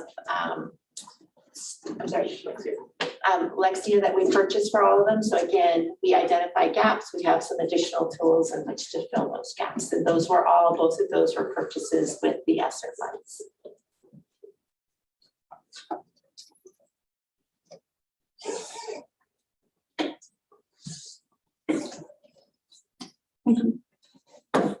Anything more on the IRI? Okay. I'm going to turn the page on your pandemic plan. And we're going to turn the page on our pre-pandemic data. And this very first page, one of the things that we have chosen as a district to add to our CIP, so this is again in our overall CIP section, was we really wanted to look at the gap performance. So when you compare our Hispanic and Latino kids and our 2 or more races to the performance of our white Caucasian students, what is the gap? And our goal in this one is the only time we want to actually shrink this, right? So we want a smaller gap. We want them to have as close to performance as possible. When we look at our pre-pandemic information, we see that we kind of had some mixed results. In our Hispanic Latino population, our gap was smaller than the state of Idaho's gap, right, between those states' performance in those 2 groups. And then our 2 or more races is the only group that has enough kids in it as these 2 subgroups that are actually reportable by the state in all categories. So that's why it's just that very short list of groups there. And we see that our gap was larger in 2019 than the state's gap for our 2 or more races. And that was in the ELA. And then we see that that similar performance over in the math. So again, our gap was smaller, which is a good thing for our Hispanic Latino kids, and it had actually decreased from the year before. And then we see those changes on that page when it comes to our 2 or more races. So then when we look at taking a year off from the ISAT and looking at 2019 compared to 2021, we actually saw an increase in our gap performance for our Hispanic and Latino students in ELA compared to our Caucasian students, our white students. But interestingly enough, while the state saw a decrease, our gap is still smaller than the state's performance in that group, right? Do you see how that works? So while our gap increased, it's still smaller than the state's gap. And then when we look at our 2 or more races in ELA, that gap also shrunk, right, from 2019 to 2021. But that gap is larger than the state. So our gap is still bigger in that area compared to where the state is performing in ELA. And then flip over to that side there on math that you see, don't turn the page, sorry. But on the second side there, we see that we saw that decrease in our gap performance for our Hispanic and Latino in math. It's still a smaller gap than the state as well, and they also saw a decrease. But we saw that we had an increase in our 2 or more races in math gap. So did the state, but the state is also still outperforming us. So that's kind of that gap analysis. We had put this on there as additional goals that we've set on our CIP so that we could focus on those subgroups. And so we also included a Hispanic and Latino graduation rate. So all the way back to one of the first things we talked about, that was one of those items we included under our gap performance of just trying to shrink the gap. But remember, graduate, we want to go higher. Subgroup, we want, yeah, okay, fantastic. And so this kind of lays out, these are, again, not required items by the state board for our plan, but those pieces that we've added in and kind of looked at over the sketch. So again, are these items we'd like to continue to see in our plan, our CIP, and then those performance targets. Oh, sure. Yes. Are we still co-teaching as one of the strategies to help this group? And so we're putting effort into that, diverting funds and so on. And so I think while that's still a district strategy to do that, it would be nice to continue to track even though we don't have to, just because we're expending effort. Yeah. Okay. I love that thought. In addition to that, I'm really disappointed that the state didn't include subgroups in their performance targets. I think we're responsible for all students. And it's interesting that we're only looking at aggregates. You really need to dig in order to see where you need to make gains across all student groups. do think it's important to note that as you were talking, we're going to talk about access testing, and that's that LEP co-teaching component. And so some of our kids would benefit from this, but not all kids who are Hispanic or Latino are going to receive that co-teaching dual language component or that co-teaching component for limited English proficiency. So just to Because because you are Hispanic or Latino, it does not mean you have limited English proficiency, and co-teaching is for limited English proficiency. thank you for that. No problem. It's okay, good, Heidi. Okay, anything else on this? So sounds like keeping those, feeling okay about growth targets? Yeah. Okay, turning the page. Nice segue, you can turn both of them. Now we're talking about access testing. So just remember, access testing is assessing comprehension and communication in English state to state.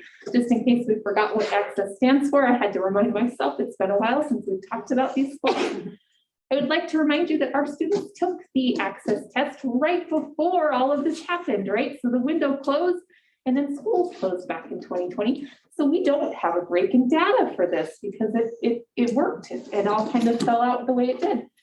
If you will take a look at your pre-pandemic information, we once again to see that listening is a real strength of ours.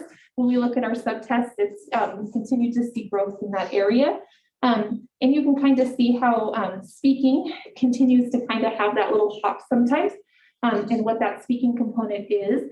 Remember, I just want to remind you that access testing is fantastic. Kids get to record their voice on a computer using a headset, and it's really nerve-wracking for our kids. So the state made a big change and actually said that if you just even participated in speaking and basically got a 1, you made the proficiency requirement because it's such a difficulty for kids to be in a room and talk into a computer, and it's just not authentic. That speaking piece is really something that has kind of thrown them in that 2020 year. So again, right before the world kind of changed, they also made changes to what that exit criteria, like I said, were in order to exit from LEP services, that limited English proficiency services. And so we dropped from having a 5 or higher in the overall down to a 4.2. And then you only had to have a 3.5 or higher in listening, reading, and writing. So we knew this was going to be a really big year to exit a lot of kids who had been in our LEP services. And sure enough, we had 1,891 kids take it, and we had 353 kids meet the exit criteria because it was a big change. You will remember one year we got to 16 kids the year before. That was our first time getting double digits. So that was a huge jump for us in 2020 with that big change. So once that change was in effect, we knew we would not have as big of a number of kids exiting. But when we look at our pandemic data, we still had 122 kids meet that exit criteria and 1,691 participate in that access test. So just to kind of help you see how that lays out. And again, listening and speaking are 2 of those subtests. Just remember, speaking is not weighed as heavily into that exit criteria as the others. And if you turn the pages there to the last page in both packets, you will see that reading, writing, and that overall component. And hopefully that description helps you see. So while we saw a lot of strength in that pre-pandemic data into 2020, we really do see the impact of that face-to-face co-taught instruction. We saw some drops in some areas we haven't seen.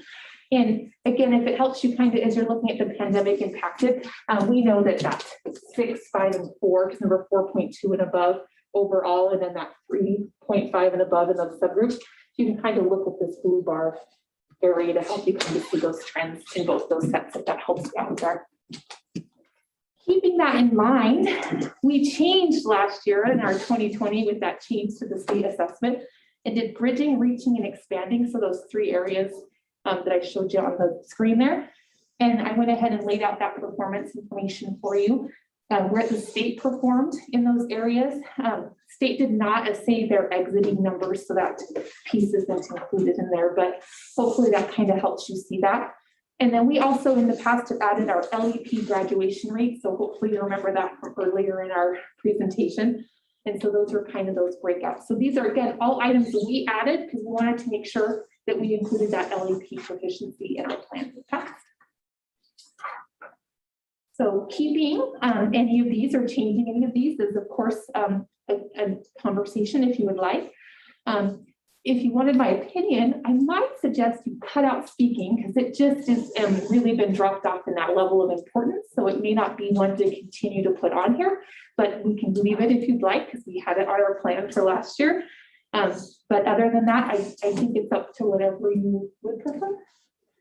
Madam Chair, if I may ask a question, can you help me understand why, you explained that speaking is hard, the test is hard, it's kind of awkward, but are we finding that kids are just eventually picking up on it and it's fine, or are we just kind of letting people slide out knowing that maybe they haven't got it quite, but they will, or do I not understand? So what we're seeing social language, and I'm Heidi Associated, it's wrong, you'll correct me, I hope. So kids have a great social language, right? They can talk to other peers and they seem very fluid. And then this is very academic minded. Okay. So they have to speak into a microphone about an academic situation that has been given to them. And so it's just also, if you look at our middle school and high school, it's awkward to speak in a room into a microphone with no adult because you don't get that engagement with another person. And I really think that it's more of just, it's so uncomfortable that's why our whole state said, we're keeping a lot of kids in the system because of maybe how the test is designed. So we're feeling like these kids have the ability to go out and communicate, and okay. Yes, so we are focusing on speaking throughout our co-teaching and just in our general practices in the classrooms. It's that uncommon, uncomfortable conversation with a microphone and a computer that doesn't speak back to you. It's also, I'm thinking too about some of the dialects, some of the accents that are going. And so then when you're going to assess for those, that piece is not getting picked up as well. Interesting. Yeah. Thank you. Thank you for explaining that. Madam Chair, Yes. how long have we been doing the assess test? That's a great question. Not that long. I was thinking. We started the access test in 2015. 2015. Yes, it switched from the ILA to access there.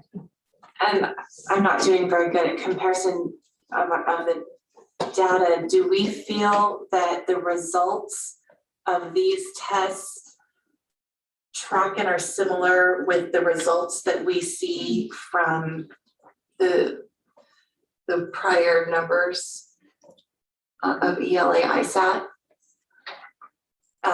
So if you were to take those cohorts by year and their growth pattern or not on the two tests, and maybe we bar graphed how, and maybe they're not the same set of kids, but that is, so I guess I'm questioning, is this test, do we feel like it's a good indicator and worthwhile continuing now that we know that half of it may not be super indicative? So part of it is we don't get the choice. We have to access the test. It's all LEP kids. We have no choice in that. So we have to administer that assessment. Thank We don't you. get that choice. Okay. Only no. Yeah, well, that's what I was wondering if there's maybe, that was the next question is there something else or should we continue to be doing this? But if we don't have the choice, we don't have the choice. Okay. Thank you. But I heard you say we have the choice on that speaking portion, not fourth of it. You actually have a choice of all of this. We don't even have to include any of these. These And are the items state we didn't have. include any of these indicators. So we have to do it. We have to administer it to the kids. We just don't have to report on it and have it as part of our CIP. Correct. And the state no longer uses the speaking portion to help them graduate from the program, or what were the words you used? The state might be disappointed if we said they no longer use it, but Okay. one, you can't get lower than a 1 unless you just don't do it. And Okay. so I feel like that is the best description I can give you for that. Thank you. Exit criteria is the word I was looking Yes, for. yes. Yeah, I remember that, how you describe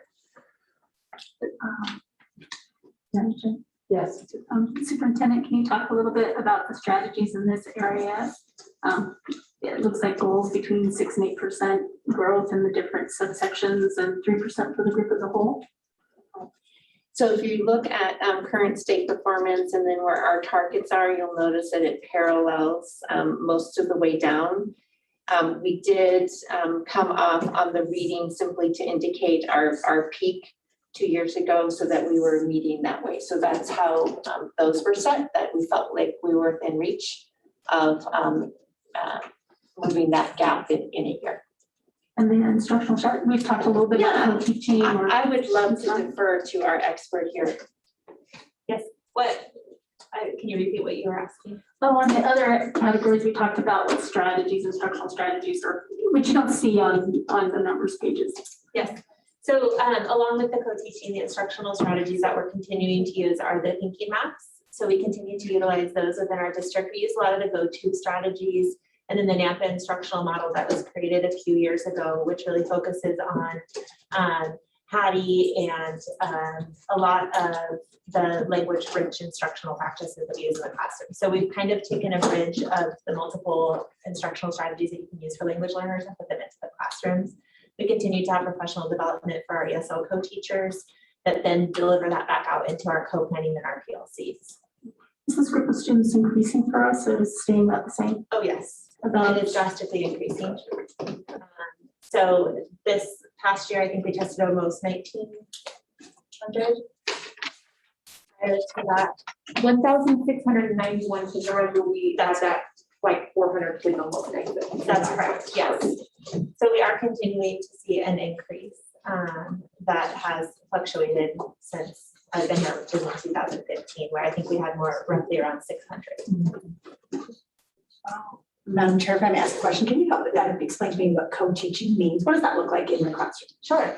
So co-teaching in the classroom is you have your general ed classroom teacher or your grade level teacher, and then you have an ESL co-teaching specialist that comes in, and they typically will pick a certain subject. So whether it be reading, writing, math, in some of our middle schools, it's science and or social studies, those heavy vocabulary, academic rich classes. As our elementaries typically lean into writing, some are now leaning into math, which we discussed earlier in Anita's presentation. And so within that, you have the ESL co-teacher specialists coming in, and they're bringing in those highly instructional strategies as well as that language rich instruction. And together the two teachers are delivering that instruction together. There's 4 different models of co-teaching that can happen in the classroom. And so you'll see the teachers really facilitating the different models that enriches the instruction for that lesson. Very cool. And is this happening in all of our schools, or are there just certain? Okay, Happening in all of our schools. great, thank you. Certainly that idea of not reporting out on speaking necessarily, given what our expert has said. I like continuing to see this in our plan. And I will just remind you that the one great thing about access testing is we get to exit kids, right? So remember that number I told you. Once they exit though, their great strength that we have seen is now no longer tested and included in here. So sometimes you may see that fluctuation in those scores. So just knowing that it's kind of a gray area, but I think it's important for us to look at. Normally we compare it like you see on the page. We just gave you that pre and post pandemic impacted, so you could kind of see those changes. But just know once you exit, you no longer take the test. So your great skill and strength leaves us, and we get a new batch of kids to work with. So you may see some of those fluctuations. I think we should celebrate our graduation rate. Yes, thank you. I forgot. We outperformed the state for our LEP graduation rate. That is really worth celebrating. Yes, thank you. Amazing. So I think I'm gonna cross one out and keep, okay? So this is, these are the pages to help you understand the very shorter, much shorter packet you're gonna get from me for the next meeting, which is just the CIP that's just gonna give you a whole bunch of performance targets, because they don't necessarily design it for you to give you all the data. We wanted to make sure you had that, so you knew where that packet came from. Okay, the last thing that I gave you in a hard copy, again, normally you guys are eating food and around the table. Sitting, I It's okay. I feel like I am not used to taking a formal meeting from you for this long, so hopefully you're rolling with me. Okay. Continuous improvement plan. This is a new requirement this year, and I'm going to do my best to explain this to you. So it was decided that we are going to include in here some staff performance goals. After much discussion, it was determined that we were going to use our employee evaluations. So our employee evaluations, they all get to set a personal growth goal that is related to some form of academics. I should have counted, but there are like 15 different categories that you can pick from. The whole intent of the statute is written so that you can have individual choice in how you set that goal. right? So keep this in mind. We were then asked to somehow take all of our certified employees who have written a goal that's individualized, right? So everybody gets to sit down with their administrator and write their own goal and somehow share with you their performance. Please note that these same people can pick a new goal the next year. So we are going to be asked to set a performance target on a group of people who may not even choose that as their goal this year. It's this really fantastic, fun thing that we're going to do. So what I did, yes, that's okay. Hopefully I said that politically correctly enough. So now that I am red, because I was trying to say that as nicely as possible, what I did with the help of HR is we went through every single employee, determined what they set, what category they selected to put their goal in. So if they chose percent of students taught by staff in this, measurable student achievement targets or success indicators on the assessment tool, we had 59 people who selected that. Just want to note to you, none of those 59 people actually had the same exact goal, right? They just picked something that fell into this category on the evaluation plan. So we clumped them together. There are 59 of them in pre-K through 12 that picked formative assessments. That's the tool they selected. And then we had to try and figure out how we might give you a number. Now the state said we could just average what people put. Is there, by the way, they just say what percentage they met, right? So 85%, 75%. Super interesting because you shouldn't average averages like that, right? If you need a math lesson, I'll let Mandy do it. She'll do it more succinctly, but it's a bad idea. So just know that the part where it says average in quotation marks was me doing what the state originally said, which was averaging percentages, which is not a great mathematical tool. So I went ahead and also provided you a number of other measures of central tendency to help us make maybe a better choice than averaging averages. And so you'll see mode listed at top, average in the second, and I made sure I put it in quotes so you knew that it's probably not our best idea, the median score, and then the mode, right? So I went ahead and listed those. Did that for all of them, and yes, it goes on to the next page. We were able to clump all of our teachers, but 6 of them into this, because if you had an N size less than 5, you couldn't report because it might identify somebody. So that's why those folks picked something that only like 2 other people picked that particular item. So again, not all of them are listed because we didn't have enough N size for all of those. And I went ahead and gave you all sorts of fun information, right? So some people pick IRI, some pick pre and post test, some pick, and I tell you how many certified staff picked it. I gave you those awesome results. And if you were looking for a recommendation, you are welcome to pick one of those 4. I might suggest you pick the median. It seems to be the most, looking at those different pieces, because again, our range can be pretty high, right? From 52 to 100. Sometimes from 0 to 100. So median might be the most appropriate as we kind of look through those central tendencies, those measures of central tendency. And then once we pick one of those 4, we could set some performance targets. Just keep in mind, the same number of people may not pick that item this year, and we have to try and compare. So we will do our best to resort it all out. Just know your number could change. Does that make sense? It's super muddy, but hopefully it is kind of clear. Madam Chair, question. Yes. I think this is, we're starting to get at, and again, Representative Kirby was here. This is a change in the law. I think he sees it as school boards can say, we want everybody rowing in the same direction on IRI reading. Yet the law allows the staff member, based on this, to choose in their evaluation what they want to focus on. Is that understanding correct? That's my understanding as well, yeah. The law and your current policy. Yeah. Pre and post tests. So before I teach kids something, so let's say I was going to do a unit on, I'm really apparently on addition. I could give a pre-test on how much you know about addition before I teach you. And then after I have done my learning episodes on addition, I would give you another one and I can see how much you grew before I taught you to after. Okay. So the task before us today then is to say what level of results or the board expects? We're supposed to fill out the last column of performance targets. Yeah. Well, we need you to choose a measure of central tendency. We would recommend median because anytime you have outliers, 0 to 100%, median is generally a better measure. Mode, if you remember, is the number that appears the most frequently. So on the first one, pre-K 12, there must have been a lot of people who hit 80% of the kids who met that target and that proficiency.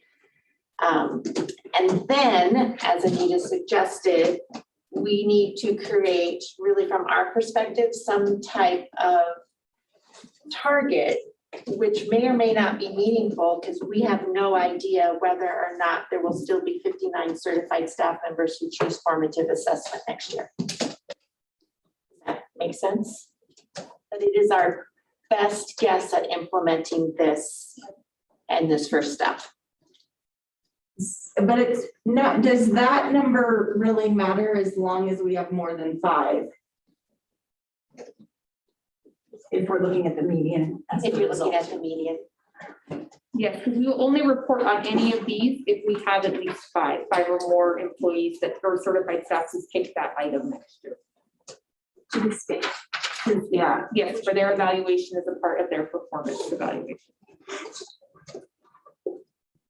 So if I don't know that I'm 100% understanding the results properly. So each employee on their evaluation has said, I have a goal and I'm choosing, let's just start with the top formative assessments. And let's just pretend that that teacher's individual goal is that they growth or this percent passing or become proficient in that formative assessment. Any or all of those count. Okay, and that's my goal. So the result would be either you met your goal or you didn't meet your goal. No, because then I don't understand this percentage. So they have to give a percentage of students that met that goal. So if I picked, let's go back down to the. Not just that the example. teacher met it, whatever that teacher's goal was, the percentage of students in their class that met whatever they made their goal to be. Thank you, that's Yes, why. that percentage of that's what I students mean. taught by the staff in this grade level. So you'll notice that's the same thing all the way down. Because it's based on student performance, but based on the teacher chosen assessment tool and their target. That was the key information of the average of the averages. Yes. That's because almost none of them had the same exact items for those. Like IRI would be one, but maybe they were focusing in on phonemic awareness, not overall IRI.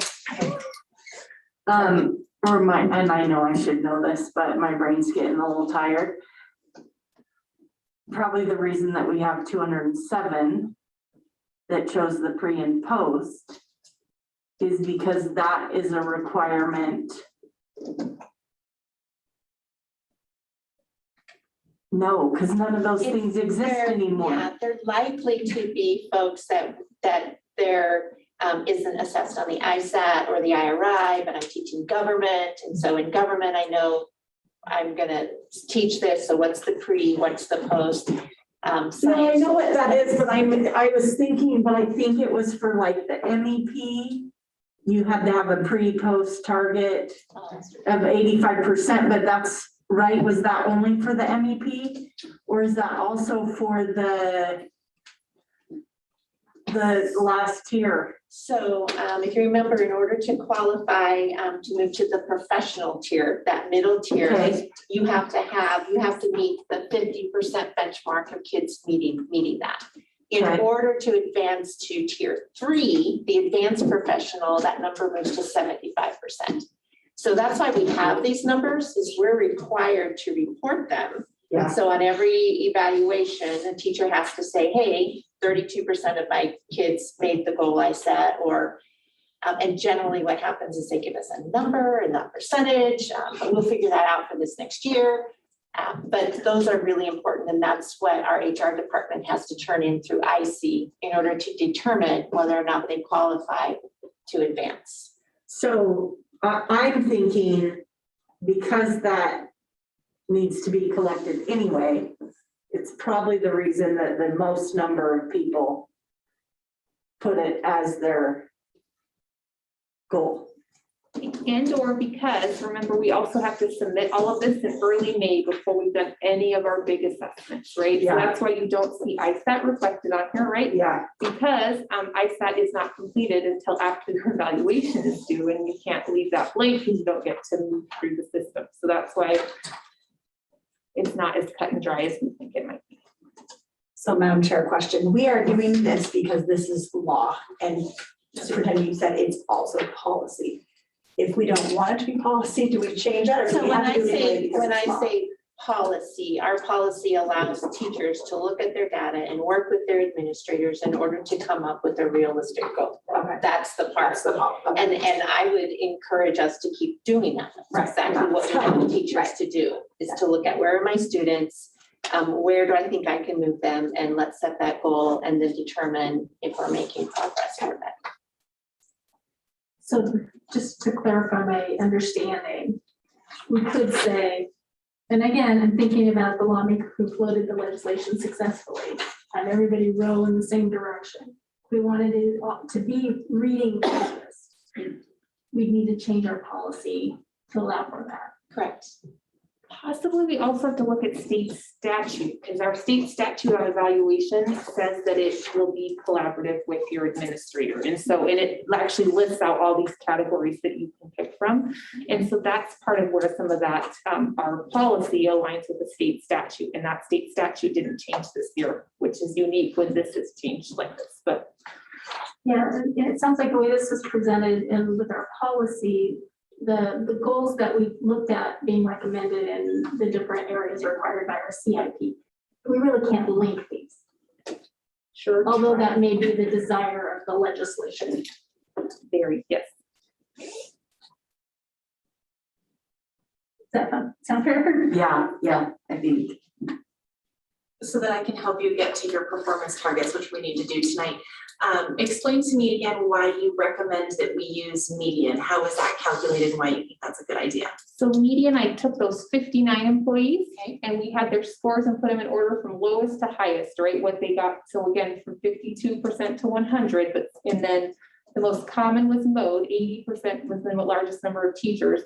When you go from top to bottom, that middle person is that median, which is kind of like an average, but not averaging averages, which is why we would recommend it, right? So it was middle of the road of those 59 people, middle of the road of the 207 people. Middle of the road of the final data. Yeah, final Of percentage, those. yeah. On a lot of different assessments. So it was seemed like as we looked through these numbers, maybe the best indicator, right? Because mode didn't seem like a good one because you often had 100% or 80%. Right. And averaging averages is just not math I even like to put on the page, but I did. Thank you for that. We think in submitting this year that we'd like to include the range, because we think that tells a story. Okay. And then list the median as our performance. So those two pieces together kind of give us an idea of overall performance. And then if we're thinking about a performance target, again, this is the first year, we have no idea. Right. Increase of 5%. Honestly, we don't know because we don't have any previous evidence of looking at it. It's really difficult to know where we'll end up. How does the process work when the employees are creating these goals? Is it collaborative with their supervisor? And they're doing the same thing that we're doing, looking at previous year's data, helping them recommend some growth. So, you know, we're not getting any sandbagging with folks trying to come up with goals that they feel are gonna work well. They've got input from their supervisor to do well. And so with that, I like really kind of what we've come up with, that it's based on an evaluation, which seems very true to form. I'm comfortable adding a range with the recommendation of the median and being that, so when we talk about all of the other growth goals here, we're increasing that percentage. I would hope that they're already increasing that in this year's goals with their supervisor. So even to maintain the same median to me seems fair instead of a double dip. Yeah. Because we've already asked them to challenge that a little bit with their group of kids that are different from year to year. So even knowing that we can't compare this every year, it's a unique goal that has been tailored versus a standardized test that we hope kids improve and build on. So I'm comfortable using actually the same performance targets as those results, given that premise. That makes sense. So, but we have to pick one of these.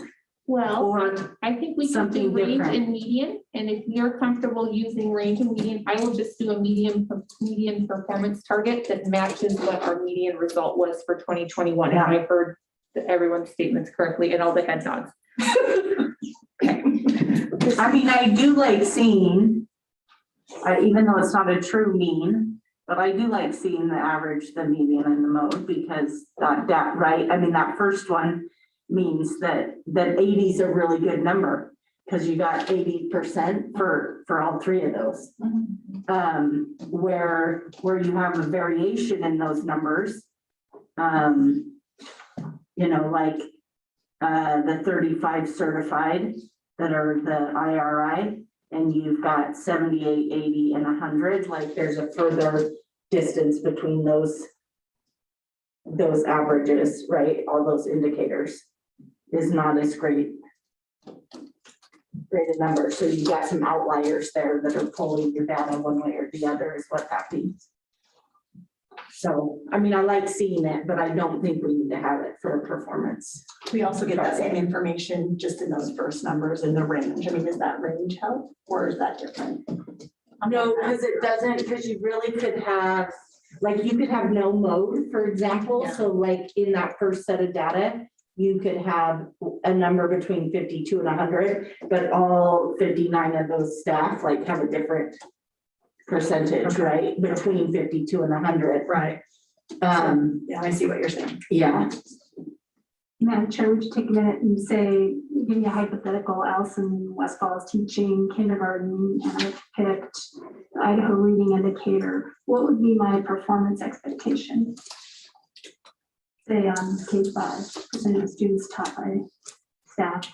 I would understand it that 80%, your goal would be that 80% of your students meet the measurable student achievement targets or success indicators on your assessment tool. So on the IRI, so 80% Okay. of your students meet that. And what does the range tell you? So the range just tells you like, so let's say all of us the 5 of us are doing the IRI. So let's say mine was 29%. It met their target on the IRI. Yours was 80. Kim's was 100 and Betsy's was 75. So it's a spread between those two numbers, but it doesn't tell us necessarily how many numbers, like how many different percentages there are in there. So it could be mine is like a total outlier because, 180 and 75 are all pretty close together. And my 29% is an outlier that's going to pull the rest of your guys' data as a group down. But it would be, we're trying to hit that 80%. Am I explaining that correctly? I just want, Exactly. I'm just going off of Trustee Ross, and the state for the highest level of certification requires 75% of your students to meet it. So that would be another way to look at it. If the state says 75% makes it, then maybe our goal, and I guess we would hit it all here. So maybe that's not very, but that's all the state says. The state says in order to get to advanced tier, the highest rung that we have, 75% of your students need to meet your performance goal. I mean, would it be crazy to do like 75% plus 1? We want to beat the state. But we already did last year. So if you look at all of these numbers, we did that. I think 76 is our one median if we're deciding to use median. I mean, average, they're above that already. So why drop our standard lower to the state Well, minimum? I'm just saying that you're not gonna have, you're not gonna have these same people though. So you're comparing apples to possibly Only if you're comparing year to year, puppies. which, well, that Well, was because we why. are taking last year's and comparing it to a new set, and we don't know who's gonna be in that group.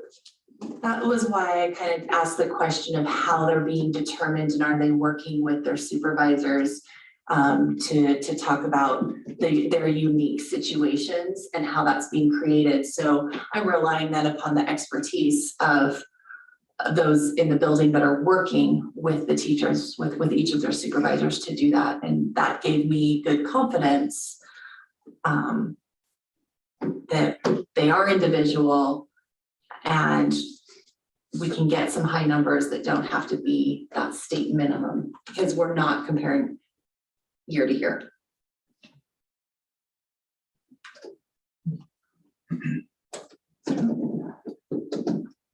So maintain median. Sure.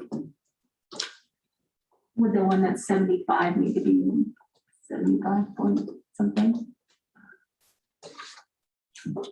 At the very bottom of the page. Yeah, 175.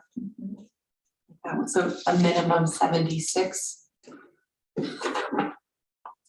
But so again, you are comparing one year to the next year and setting a target for next year's group. So we are, because we're using these, you are taking last school year's data and trying to make a target for new educators and a new group of students based on, this is like No Child Left Behind all over again.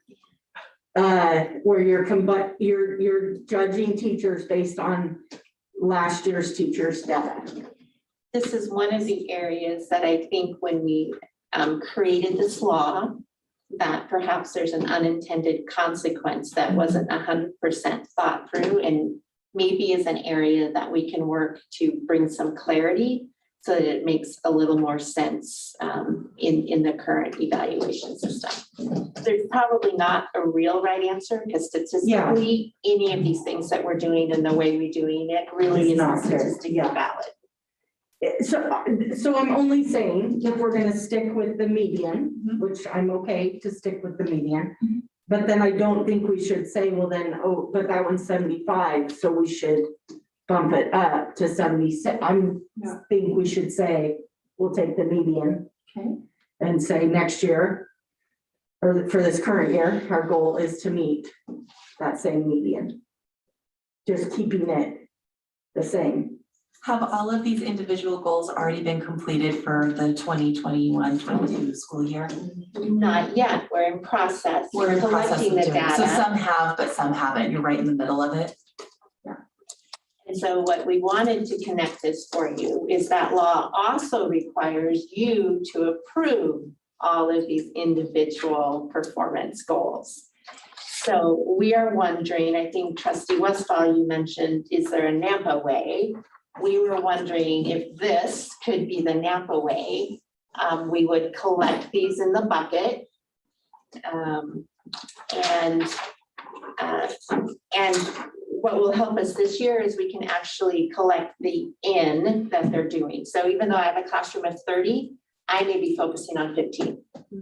So 70% of 15 is different than 70% of 30. So as our hope is to collect this in a way that we don't have to do all of this guessing and recreating, and then bring something like this to you, which says 105 of our staff have chosen pre and post tests this year. 133 have chosen an assessment related to IRI. And then that's what we would have you approve in lieu of 960 individual performance targets. More like a menu. Yeah. It's a menu for our staff. Exactly. Yeah. And this menu mimics what we have to turn in for the IC when we turn in our reporting Okay. requirements. What feedback, if any, have you received from the association? They help craft this concept or? We have talked about how we would collect data. They were not involved in the work of pulling the evaluations and doing this calculation, but we have talked about how we would collect that data. It's aligned with our policy, aligned with state law because of these buckets. So I think I'd like to work as a board off the premise of trusting our district leaders, that they're making those proper decisions and goals as we work with all of our teachers. But with that, I'd also maybe like to say that it's also incumbent upon us to be the check and balance and verify. So how about I'm comfortable not setting this target, giving that over to you to give back to us as this is what we feel this should be based upon this. And then when we look at the final results, maybe we're able to pull a certain number of random evaluation goals. Maybe we have to do this in executive session because it's not an open session item, because it is a personnel evaluation. And that way, we're not reviewing all of them, but a random sampling that we're able to pull, so that even as you do the work, you don't know who we're pulling, but we're trusting you to do that. And then we'll do some random checks at the end. I don't know if that fits the new requirement. That's Well, it's yeah. letting them set the target. It's really alleviating us from trying to give them a number right now. And I'm saying, I'm going to allow the district to put that number together, then come back and report on that number. And then I'm gonna pull a couple sample data to say, well, yeah, did you meet 100% of it because these kind of looked easier? No, this looked challenging. I understand this goal. It was well written, well done.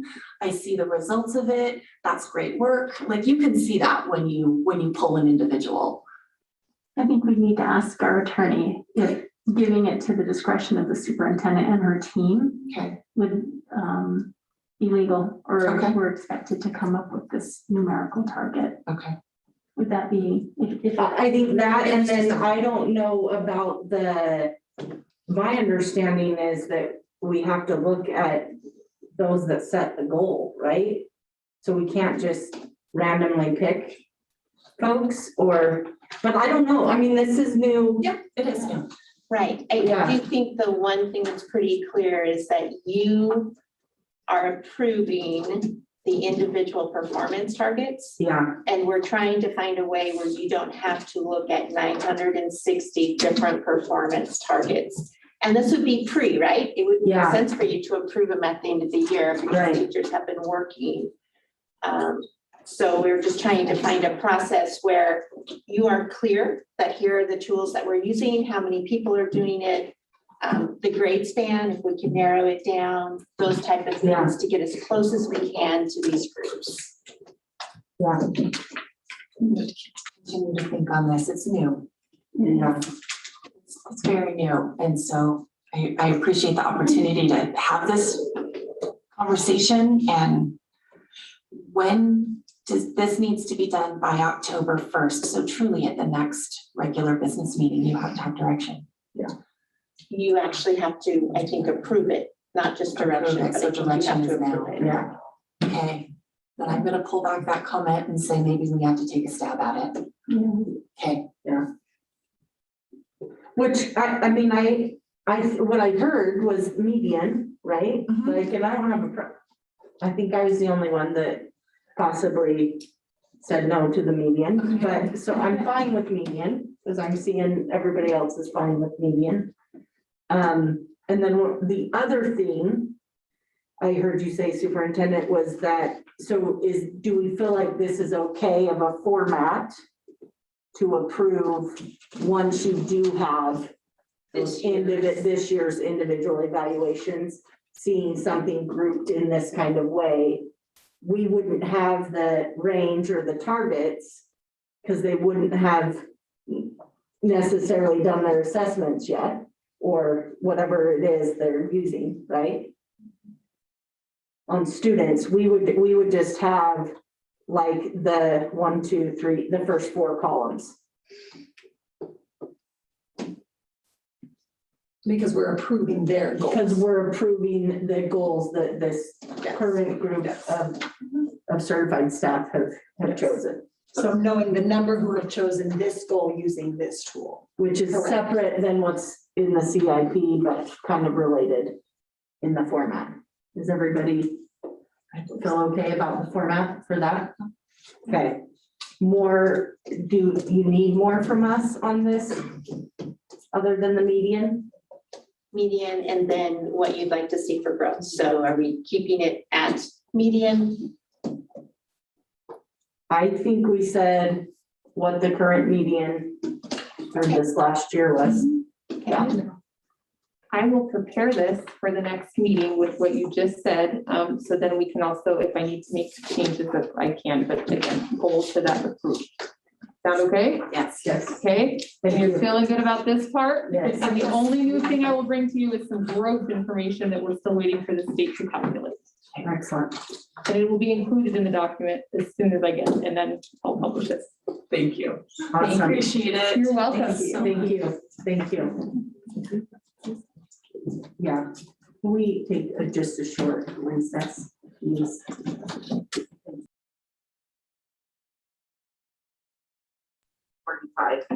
Okay.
I think it's. Sorry, thank you. So we're still under the same, sorry, we're gonna bring this meeting back to order. And we're still under our same CIP strategic plan discussion. So two components to the CIP. One is the CIP, very compliance-oriented, law required. You spent a great deal of time and probably brain energy there. The other part is the strategic work plan, which is the actual work that goes behind raising the achievement portion. So as Anita had shared with you, she did a wonderful job. What you saw is clearly a trend. 17, 18, 19 districts saw great growth. And what I want to do today is be able to make that connection of why there was that growth. And then, of course, we saw the drop after being hit with the viruses, one cyber and one airborne. Also, I'm going to make a couple adjustments because I really believe this is the critical work. This is what's really important for boards to understand how is student achievement raised and moved. I'm going to split this in two because I know you're probably tired and it's getting late in the evening. So we'll spend some time doing an activity today and then we'll pick it up at a later either work session or a regular session just so we can complete it because I think it's important that we understand how important the strategic work plan is with that. So Peter, would you skip that? We'll skip that. Curious. So we can go back to it. What it was is when I was a young principal, my superintendent at the time came in and I very politely complained to him. I said, and Ms. Trustee Westfall may relate to this, our superintendent would come in often, ask us random questions that there was no answer to. And what I had complained about was there was this demand upon me as a principal that we needed to keep raising achievement and by doing various different things. And so what I understood as a leader is pick one or two good goals and spend your time working on those goals. He came to me one day and showed me a video of a juggler. He said, so Greg, what do you think of that? Typical question that there is no answer to. I said, I don't know. What do you mean I think of it? I think this guy's a really good juggler. He said, no, how does this relate to schools? And I said, I don't know. He's a Las Vegas juggler. And this person was an incredible juggler. He would juggle off the walls and numerous balls in the air. And what he ultimately said was this. He said, did he start out that way juggling all those balls? And I said, no. He asked the question, how did he start out? I said, well, he probably started like anybody, juggling one or two balls, right? Exactly. And he said, then what happened? He kept working at it and then eventually he got others. He said, would he have a Las Vegas show if he only juggled 2 or 3 balls? And the answer is, of course he wouldn't. No, you have to do something extravagant to be able to have a show on the Las Vegas Strip. And so the idea was this, that great school systems and great schools need to juggle many balls. But it takes time to be able to do that. It's not just immediately you throw 15 things in the air and hope to catch them and create a great show. There's building blocks. And the reason I wanted to share that is because that's kind of the strategic work plan as we've tried to work it over the years, minus some of the roadblocks that we've hit with the pandemic and with the cyber attack. So that's the point behind it. I will share the Crazy Juggler video if you want to. So skip through that. Our goal today really is to talk about big rocks. So what are the things that actually move student achievement? And if you look at our strategic work plan, you'll see there's similarities between starting all the way back to 2016, but really starting in 17, 18, and 19, we tried to clear some of that out and have some clear big rocks that what we would base our work upon. Next slide, Peter. Those big works are really around professional learning communities. And the researchers are right behind it, so you can see where that research comes from. So PLCs. Now you'll see it mentioned in the strategic work plan, but it's really throughout. Really areas 1 through 4, and maybe a little bit even 5, all require, to a certain extent, professional learning communities for that work to occur. So it is the underlying theme of really what the plan has. The second thing that we really try to push in there is essential standards and determining about how do we get on the same page across a wide area of the district. And I'll share that as we go through and do a little reading activity, the importance of that. Hopefully you'll see that. The third one is early literacy. You'll see that is through all the plans. You'll see it again this year, just because it's such a foundational expectation of all schooling, is that students are literate, and you do that early so that that gap can be closed. The fourth is leadership, so that leadership has a purposeful impact upon the instruction that has taken place in the district. And then the last you'll see is this tiered instruction or benchmark assessment. Each of those had occurred. Previously, it was a lot around the block assessment, which the state had given us. Now it's moving towards the MAP assessment. We'll spend a little bit of time tonight talking about that. Now, those are the big rocks. Think of those as the foundation, the anchors of the plan. You'll see that type of work in 17, 18, 19, not 20, and hopefully 21. Other things, though, what I would call little rocks. These are other things that just are still important work that help kind of support those other ones. And this is just a list. So you'll see MPLs in there. There was at one point a goal on retaining staff. You'll see special education's in there, communication, a whole child, et cetera.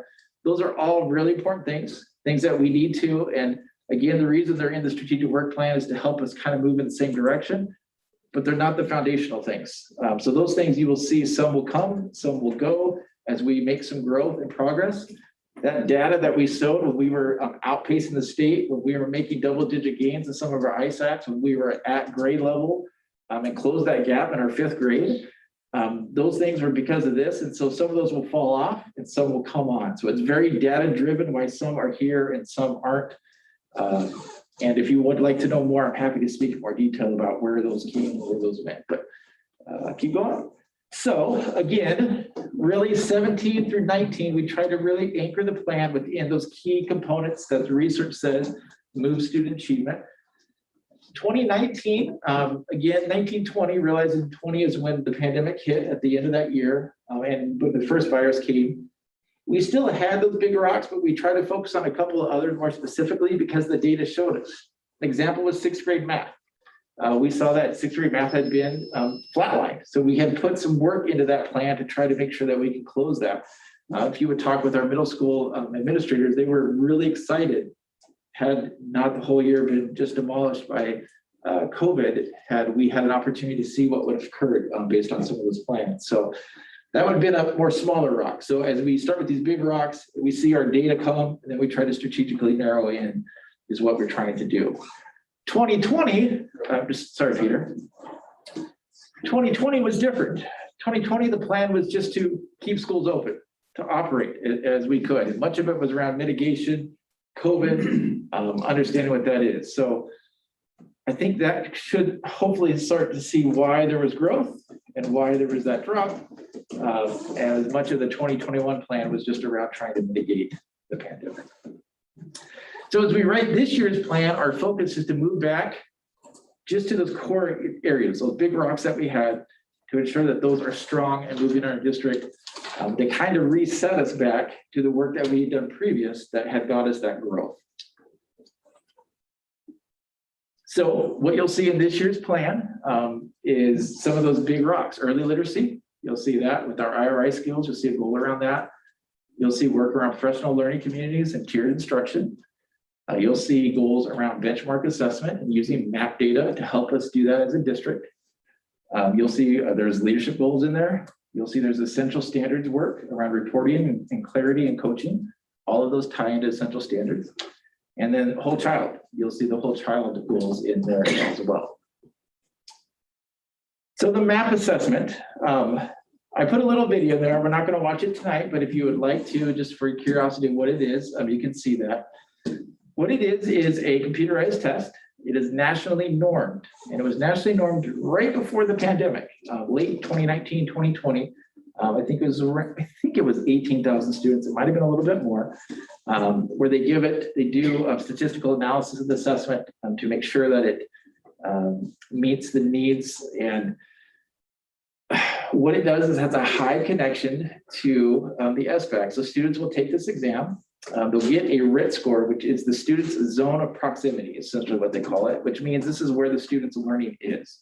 And the reason that's important is because teachers can then take the score, look at the skill set that's tied to that score, and know this is where Greg knows where he knows, and this is where I need to get him. so I can plan my instruction accordingly. And if I go into PLCs and I have that data, then I can make those plans as a team to say, wow, 60% of our kids are here. We need to move them here. Looking at our scope and sequence of instruction, let's focus on these 3 areas for the next several months to help move them.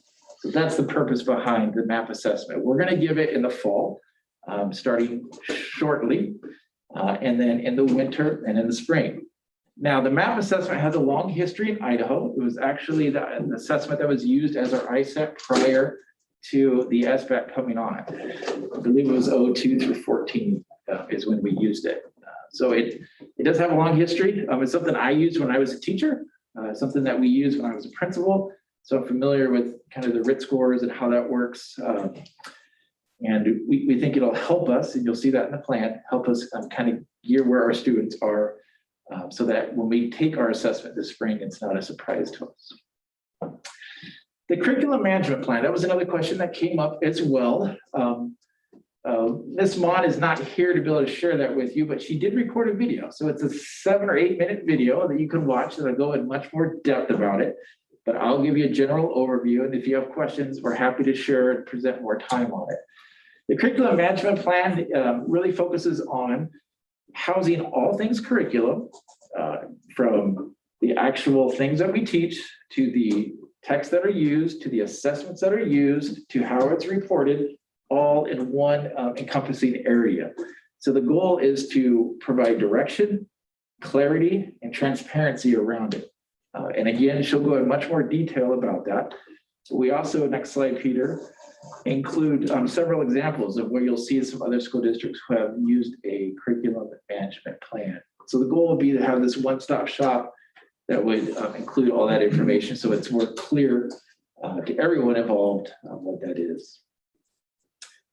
So moving on to highly reliable schools, and this is the part I wanted to spend some time going into a little bit.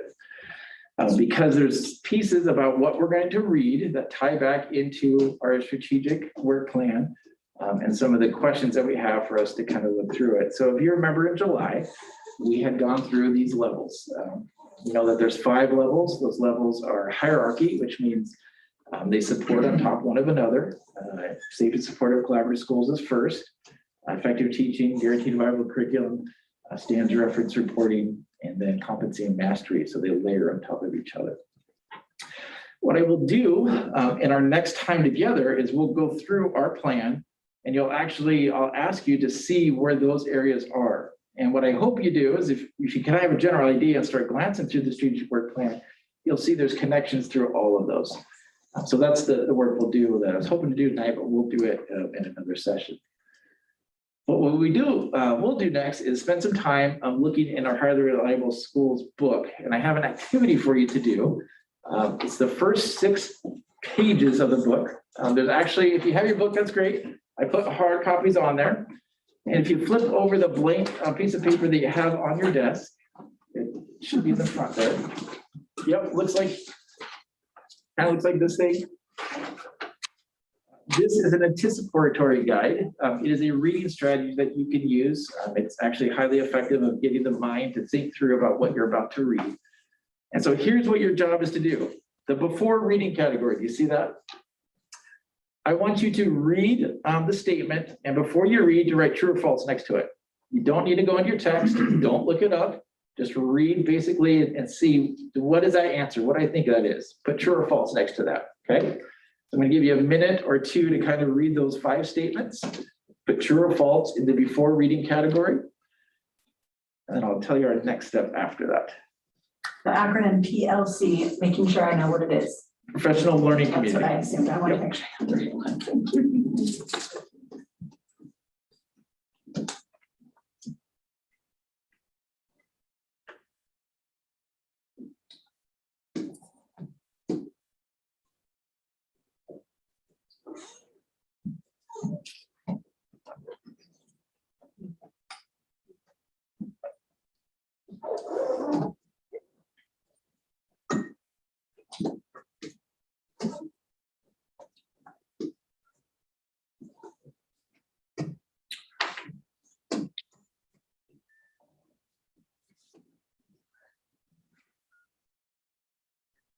Another 15 seconds or so.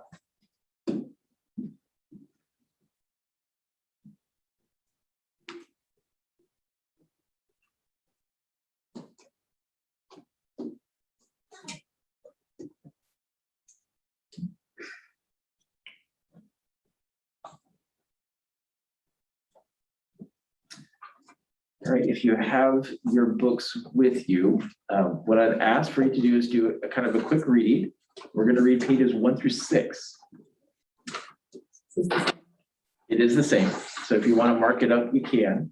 I'm going to ask you to read through it. And I kind of gave you guys a little cheat sheet already. You can see that there's little pages of where those answers kind of are, but I'd like you to read through it. And on the after reading section, after you've read through it, see if your answer is the same. Is it before reading, was it true? And after reading through it, is it still true? Or did it change? Okay. I'm going to give you about 6 or 7 minutes to kind of read through those pages. Hopefully it's a fairly quick read if you've read it before.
Give you another minute or so here.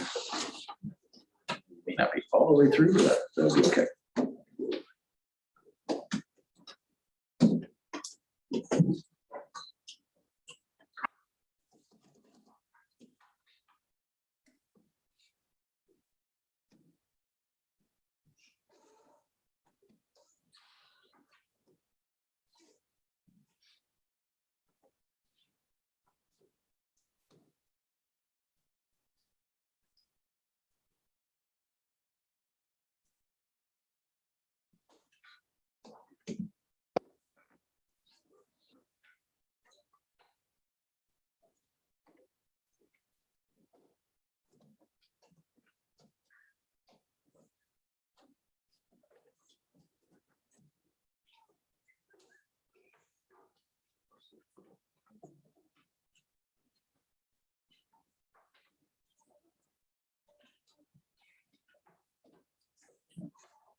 All right, let's come together. Let's kind of go through this together here. So the first one talks about schools differ in their student achievement because of their curriculum.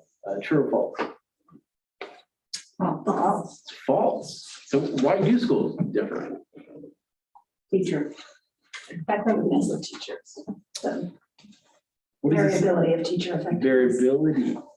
Variability. So that's a key. So as a school board, I think that's a really important thing to know.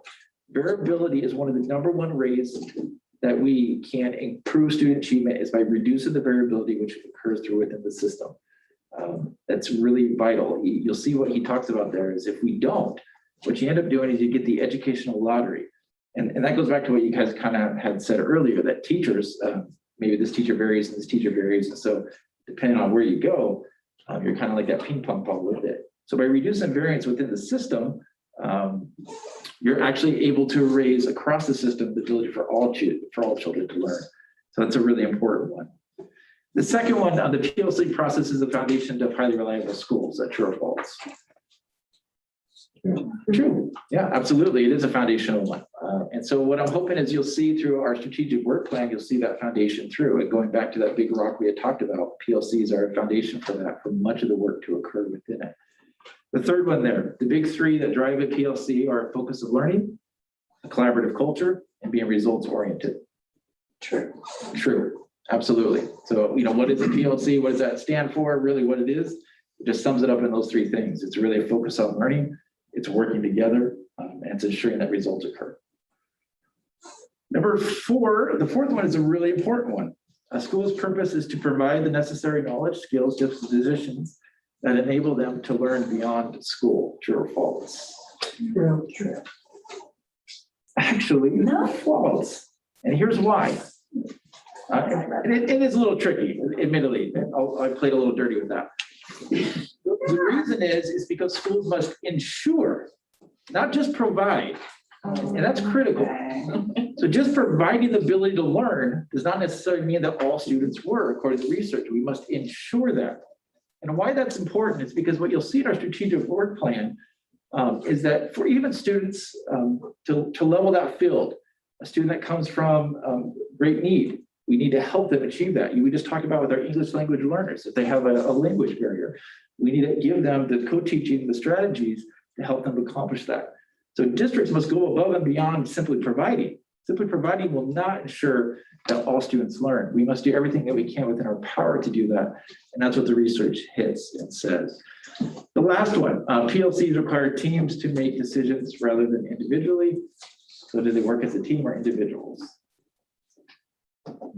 It's a team, true. It's true. It is true. Yeah, and think about, again, variability.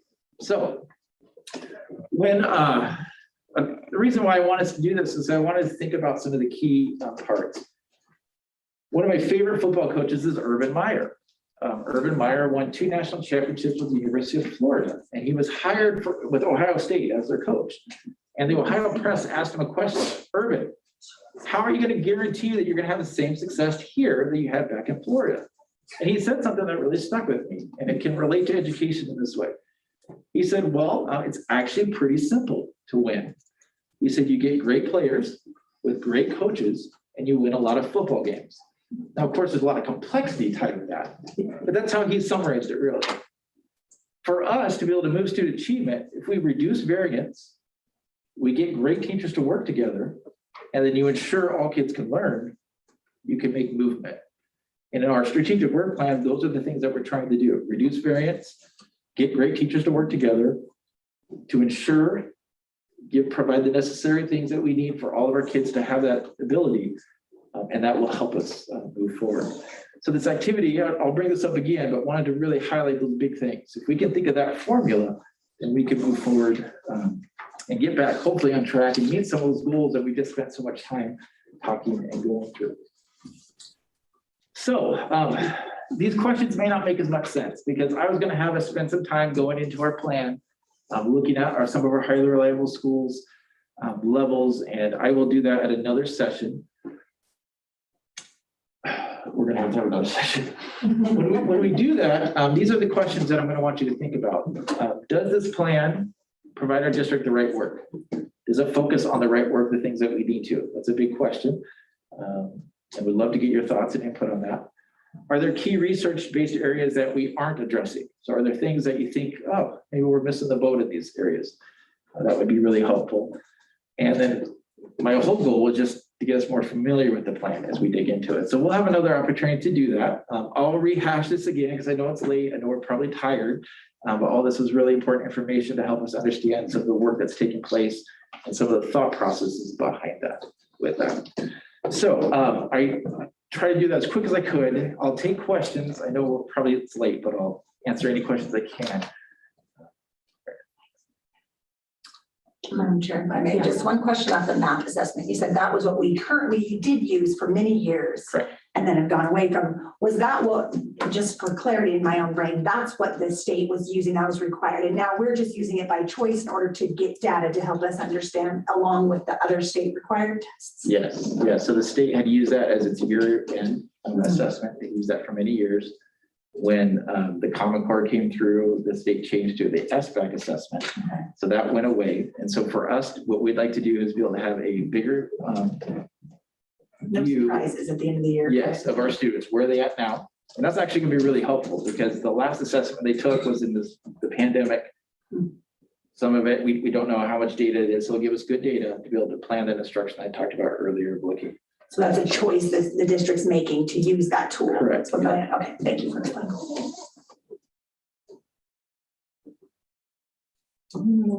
Questions?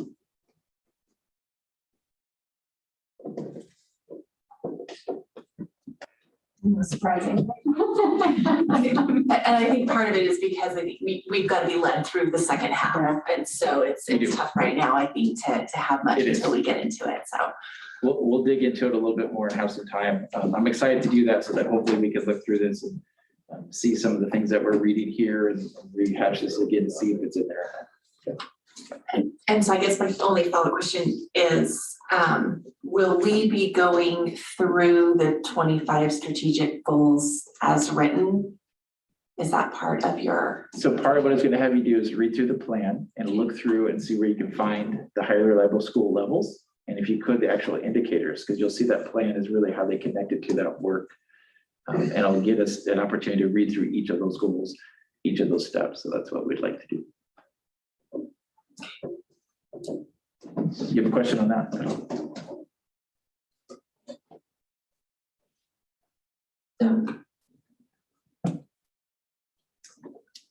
Okay. Okay, thank you very much. All right. Is that the thing?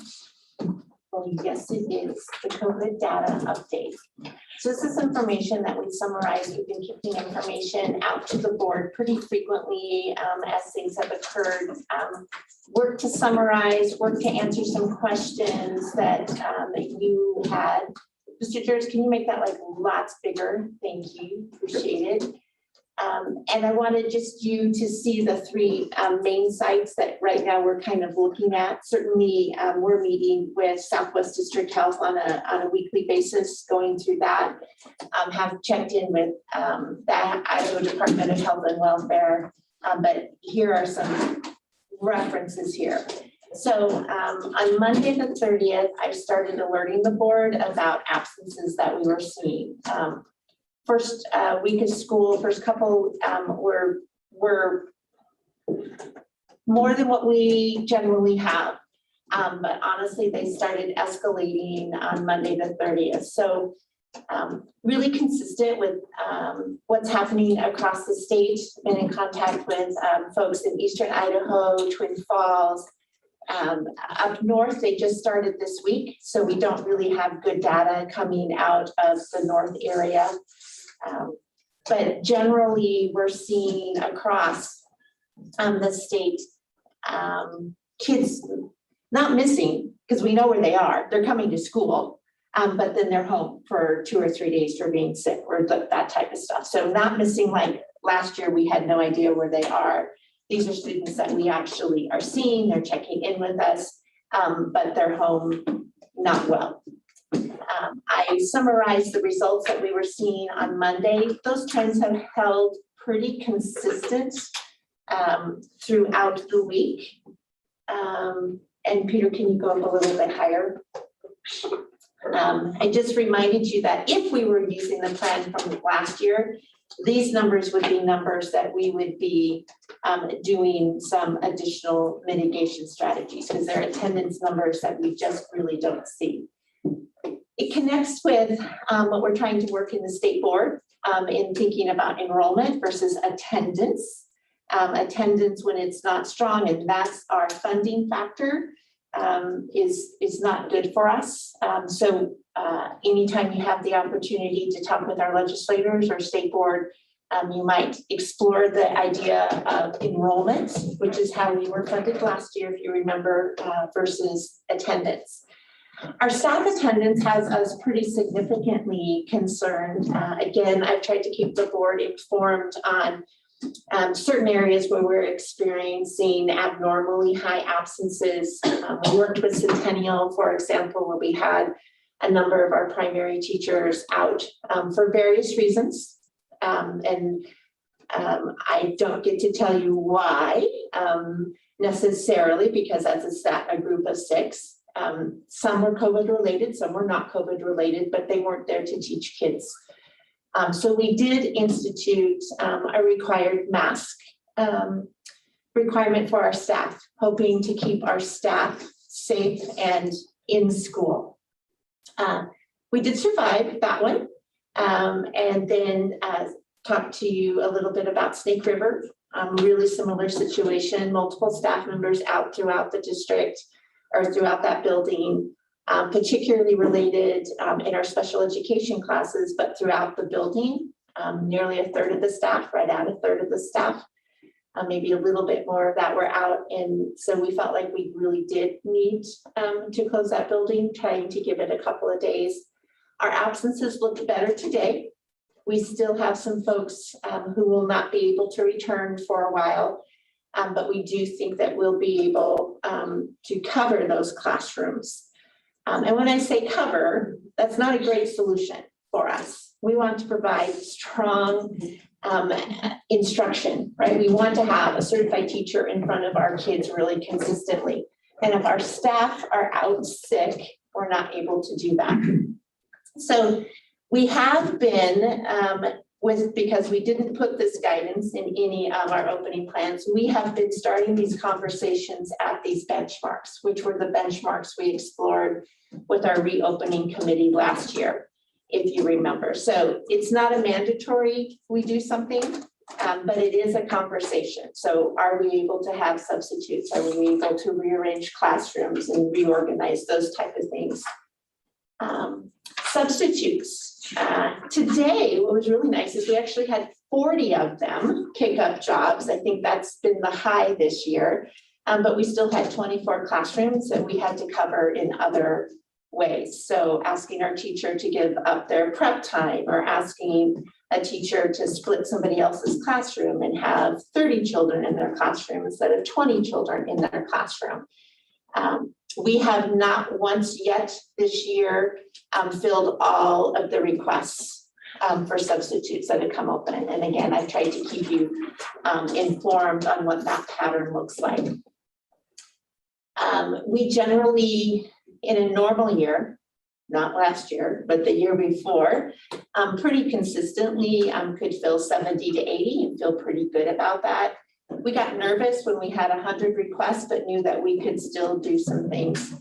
That number right now for us, anything that's over 40, we're not able to accommodate. And as you're aware, we've had between 60 and 100 absences for one reason or the other with staff who would need substitutes in there. We also shared with you the other indicators that we tracked last year, just so that you were aware. I'll let you review those. Southwest did come up with its newest 8 update. Nampa actually has decreased a little bit in the number of cases per 10,000 over a week. They're 5.9. Valley View is still the leader in our area. And then if Peter, I think there's more, maybe there's not.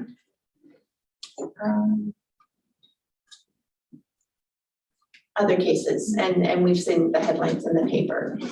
Vaccine rates, we actually, this is a point where we feel is an encouraging point. Many times when we contact trace the adults, remembering we are not contact tracing students, we are not quarantining students.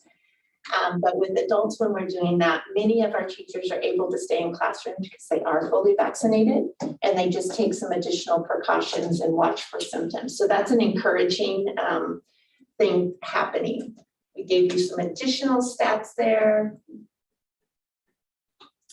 And then we've looked and have shared with you for our public, we now have a by school indicator of during the week of how many COVID cases we're seeing, divided by staff and students. Want to make you aware that not everybody is sharing with us what they're home for. So we can call, they homesick. Some people offer, yeah, we've got COVID in the house. And so we can look at that as a COVID related incident. We don't know if the student's positive, so those are not showing up on the positive COVID cases. What you're seeing there are actually, we have confirmed, our nurses have confirmed a positive COVID test for either that student or that teacher. So we have many of our families who choose not to test, which is fine, or can't find tests in the area, which is often the more common. There aren't a lot of rapid tests in the area, or if you try to find them, your appointment is 4 or 5 days away. And so if it's 4 or 5 days away, we're experiencing between 4, 5, 6 days in returning the results. You might as, you know, you're back in school during that time. So really finding that challenging. Mentioned that 31 new cases last Monday. That was our high for the day and almost high for a whole week. There were only 4 weeks last year where we contact traced more than 31 COVID cases. So we have evidence that we are spreading at times in our classroom and in our school. So teacher to teacher, student to student, experiencing some cluster type outbreaks. I gave you the hit to our current pages and we can look at it. And what was our number at the end of the day today? 44. So we're on the first, well, that would include Sunday, Monday. That's everybody who called us today because we didn't have anyone in the office to take that phone call. So we're at 44 today. Area districts, somebody, one of the trustees asked, so what is going on there? Boise is seeing what they would call typical attendance. However, they are counting their students who are sent home for quarantine in their attendance. So they have some way that students are accessing something. I wasn't clear of that, but the kids that they're sending home on it are included in that 90% number. Caldwell really consistently, 25%, 24% of their students are not in school due to sickness. Valley View was down but didn't have numbers today. Twin Falls looks a lot like us, sitting right at that 80%, 2 or 3% attendance. And I didn't get, other than Superintendent Johnson said that they were down. She didn't have specific numbers today. And then somebody asked me this question. Caldwell has moved to requiring universal face coverings. They'll review that at the end of quarter to see what that looks like. West Ada is requiring face covering, but does have an opt-out. The last numbers we saw are about 30% of their students, parents have gone in and signed those forms. They have not yet implemented the procedure. So if you would go there today, teachers still are not really able to tell. My understanding that Allison, you were supposed to have a mask on, and Mandy, you're okay without that. That is still coming and trying to work out the details of that.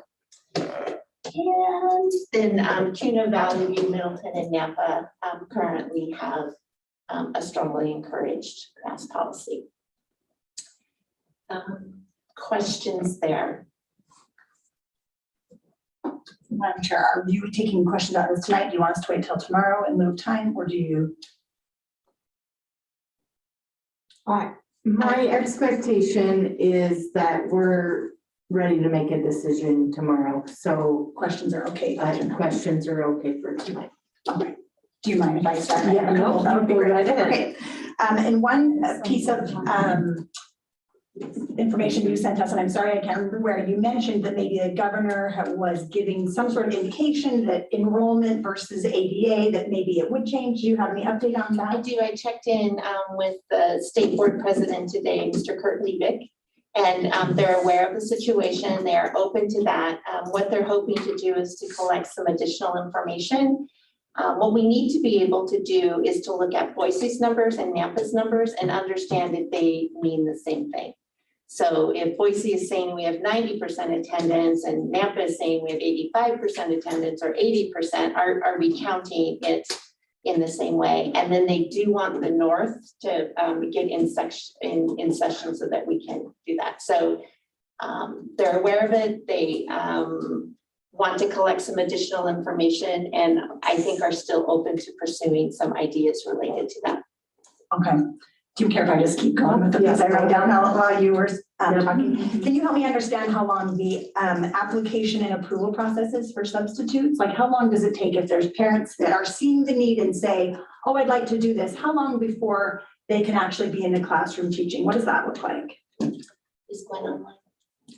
I don't know the answer. Okay. Does anyone know, like weeks, days? No one knows. We have specific days where we train them because they have to have access to the computer system. They have to have ID cards and things like that. So I know that we have, when we have groups of 10 or something like that, then, and I do know that we have some scheduled, but I don't know the time frame from application to actually being in the classroom. Okay.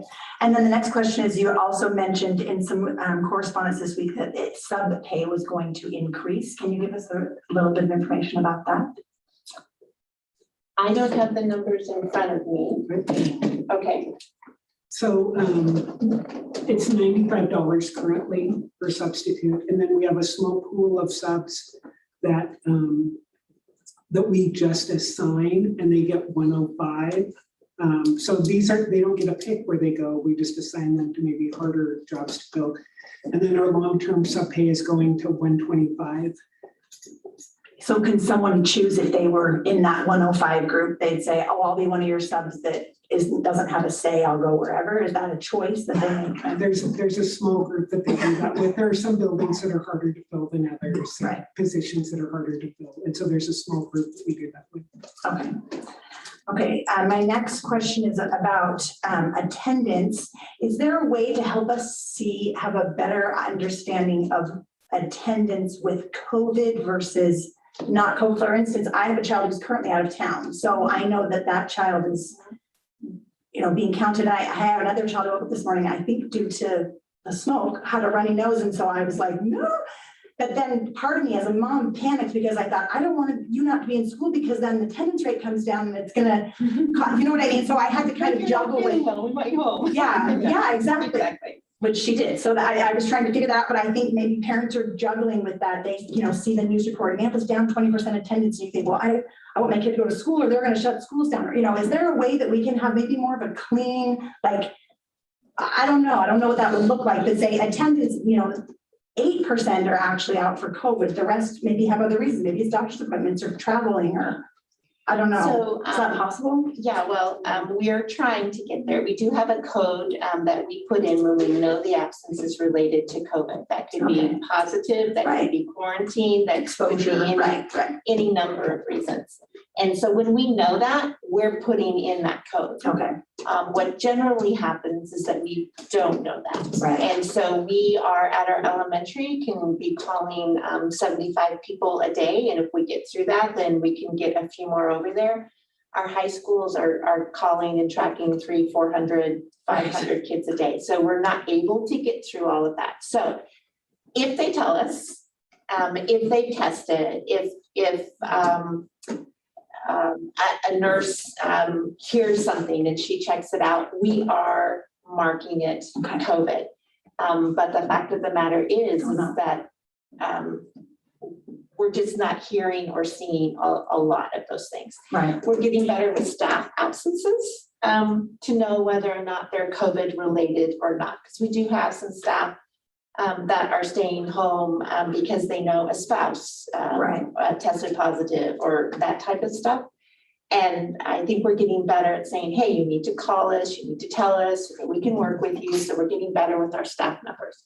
So all of that to say, we're working on it, but it is not clean data by any stretch of It's the hard, imagination. yeah. I absolutely We can see understand that, sickness, but, we can right. see sickness, but we can't always see 100% COVID. I just wonder if it maybe gives off the wrong impression sometimes, like 20% absence, and it makes it, I think people immediately go to 20% of the kids in the district have COVID, which isn't probably the case. Correct. So, my last question, maybe for Mr. George, but maybe, can you help me understand what kind of PPE we have on hand? Like back, maybe in last board meeting, there was mention after the governor had given the explanation, was saying, we're gonna spend this many millions in tests and we're gonna give them to the school. Like, has that come forward? Do we have access to testing? Do we have access to N95? What do we have? So let's So- talk about PPE. Yes, we have still over 1,000 gallons of a liquid, so more of the watery hand sanitizer. And are those gel. currently in buildings, by the way, sorry to interrupt? So that's in storage at the warehouse, that let alone what's already in the building. So Okay, that's okay. and above that. Okay. We're the 500 gallons ish of the liquid gel hand sanitizer. And then any of the machines, we have plenty of supplies to fill those devices up. Those numbers escape me off the top of my head. We have something like 30,000 cloth masks. Disposable masks are some number lower than that for the adult size. The smallest quantity we have is disposable child size masks. For those, that's the thing we have the least of. And then the other one is some of the disinfectant that we provided in the classrooms. The supply is starting to get low and looks like it's time to reorder on that. So other than that, our stock is pretty healthy on everything. Thank you. And to speak directly to testing, the governor has allocated $30 million. Currently, what Health and Welfare is doing is collecting information from districts who would like to implement a testing protocol or procedure or who are interested in that. And so we have indicated, because we'd really love to have tests here for our staff. We could get them back into the classroom much more quickly if we had access to rapid tests. And again, all volunteer, we wouldn't make them do that. Just an option. But an option. But currently there is no clear line drawn from how back to the actual 30 million in order to get that testing. Okay. I noticed that CUNA is offering testing to their community, and that's just something they've chosen to spend their money on. Then it wasn't necessarily coming from those governor's funds. We'd have to ask CUNA, I don't know. Okay. Yeah. Right, that was it for me. Thank you for letting me do that. Anyone else? I asked some questions in an email format and I got some responses from the superintendent. Did you, all the board members get access to those answers? Yeah. Okay, I will just share Yeah, that. and I hope that most of them are in this document, so that it was public. Yes. I think some are, some aren't. I know Yeah, like most of them were you didn't know and didn't have that information. So which ones do you not have the answers to? To how the number of classroom teachers that have been absent and undergone COVID testing since the first day of school. And out of those that have tested, how many were positive? Yeah, so again, the two numbers we can give you are the numbers who have confirmed testing. I have no idea who's gone to a provider and done a test and it turned up negative. Those are not reporting requirements that we've asked them to do. Okay, so the first one, you said you can tell us how many have tested? I can tell you how many have told us they were positive. You can, okay, so we And know you how can many look were at that. totally absent and we know how many were positive, Correct. but not how many have tested.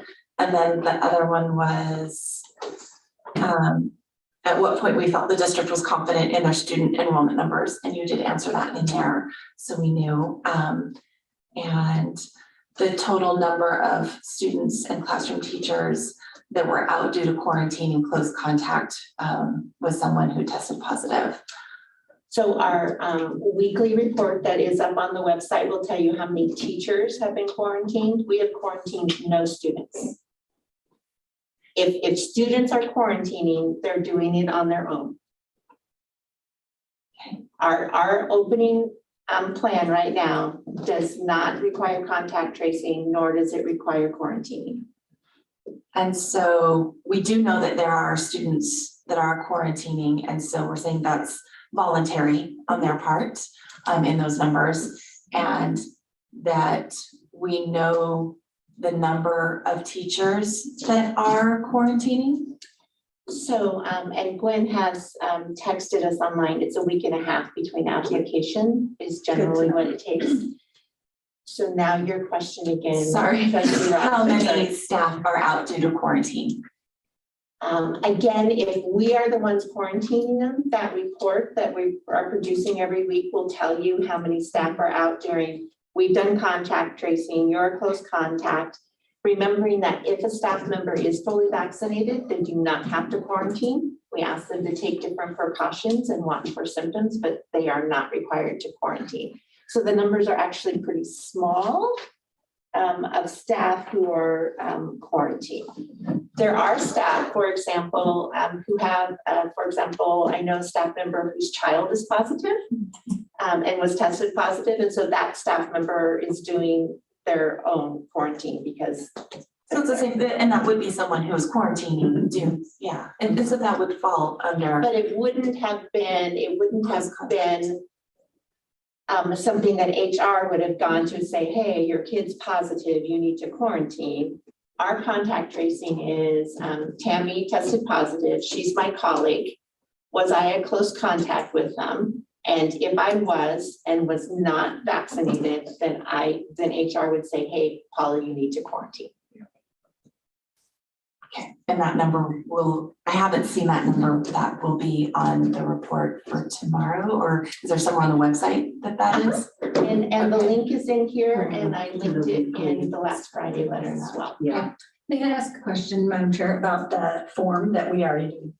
Just for clarity, for my sake, if someone is quarantining and they're spending more than 1 week in quarantine, does their number show up on both weeks as a COVID case, or is this new cases only? I just want to clarify. So the top section will say number and percent of staff that reported to HR that they'd be unable to work through the quarantine. That's a snapshot of a day and time. So Okay. That date, this is tangible. So that might catch people from 2 weeks, right? Okay. So that's just that snapshot in time. At the bottom, it'll talk about the number of employees reporting close contact with someone who is tested positive. That means they can't come to work. That's going to be just new ones reported that week. So it could still be a carryover. And then specifically in the form that's like on a spreadsheet, and then it has different, each page is a different week. Are any of those carryover, or are those all new cases? So the first time, I think I told you that we reported, there was so the very first time I gave you numbers, it was combining that first week and second week. That's been corrected. So Okay. They're every spread week out. now is new cases, only. Okay. isn't bringing it forward. Okay, thank you. Chair Superintendent, teachers can be absent for other reasons, for example, to attend professional development, take a personal leave day. What limits are being placed there, if any? So we did, particularly on this holiday weekend, stop requests for personal leave around the holiday weekend for that Friday, because we could already see the number of subs that we were going to do that. We really honestly haven't done any a lot of in-district PD where it requires sub, because we're not able to fill those type of things. Is anybody else aware of anything else that we've done? We talked to our administrators, but the master contract, this is no more personal requests above 5% of the teaching staff. And so we've asked them to really hold on that line across the board in general to make sure we watch that. So, but particularly was around the holiday weekend that we asked them no more personal days around that, which the master contract does actually support that as well. We review the absence list every day and go through it. A lot of it, the majority of it is sick. There are some personal leaves. What we can't tell there is whether or not a staff member is out of sick days and is now using personal leave in order to continue to be paying, or if it really is a personal day that they're using. There just isn't a whole lot of other reasons going on there when we look at it. We do have some who are out on like FMLA. So these would be folks who we know for the next 3 weeks or 4 weeks will be out because of medical issues. So those are showing and we can see those that are there. And although they're not our main concern, they certainly contribute. So like if you have a building where you already have 11 out and you have somebody, then that means there are 12 folks out. So it's clearly not a COVID related, but it is impacting our ability to provide quality instruction. So I just want to remind you too that so for myself, I use my personal days first, no matter what, whether I'm sick or not, because my sick days can roll over and then help pay for my insurance at retirement. So it makes more sense to use my personal days that don't always roll over or has a set number that roll over. So sometimes you may have someone taking a personal day and they really are sick. Yeah, I mean, so yeah. So the data that we're getting, are you just reading that off of a code based upon self-reporting, or is? So the data in the spreadsheet, Peter, will you go to, yes, the dashboard there. So this is on the webpage for anybody.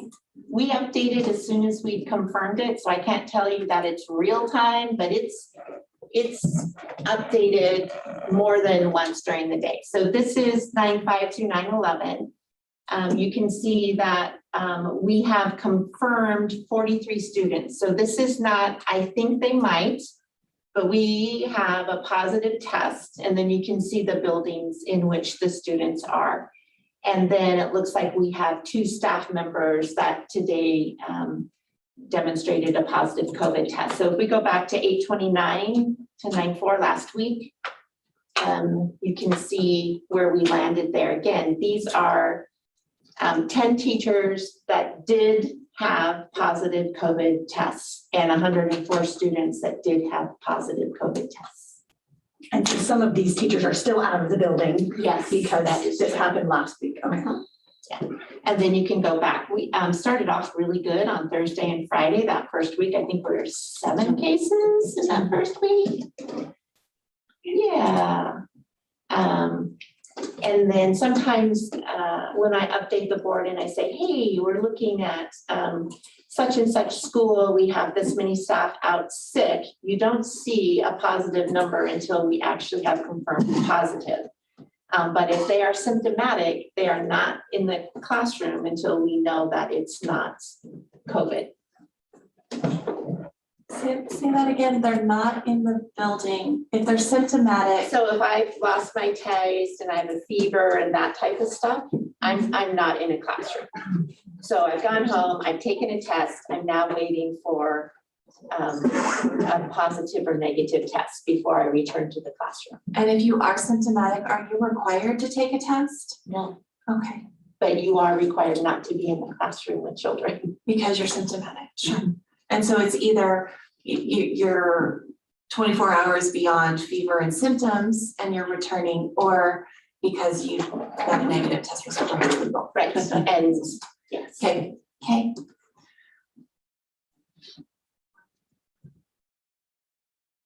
Another question? Madam Chair, if are you going to be having a recommendation for us tomorrow night, or would you just like us to discuss tomorrow night and come up with something? So I asked the expectations and we currently are not preparing a recommendation based on what I heard the expectations were. So if that needs to be different. then No, I we're didn't have an happy to do expectation, that. so I was asking, just wondering what it would look like. So, What's tomorrow look like? so tomorrow is possible action, no presentation. We're getting all that information and hopefully getting all our questions answered this evening and prior to this evening. But possible action, like, do we think we need to do something different? So I think it's on us, right? But what I hear the superintendent saying right now, if I was wrong in that, which I could be, and you guys want a recommendation, then we need to let the superintendent know that we would like a recommendation tomorrow.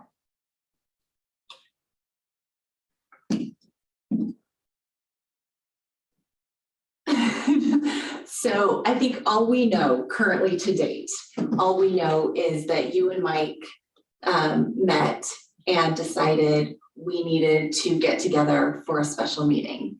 And if we were available for Wednesday. And that's truly all we know at this point. So I think that was a fair question to understand. Yeah. How and why that got brought about. Are we receiving district recommendation? Because we are all getting the same information and reports that are being provided almost daily, truly.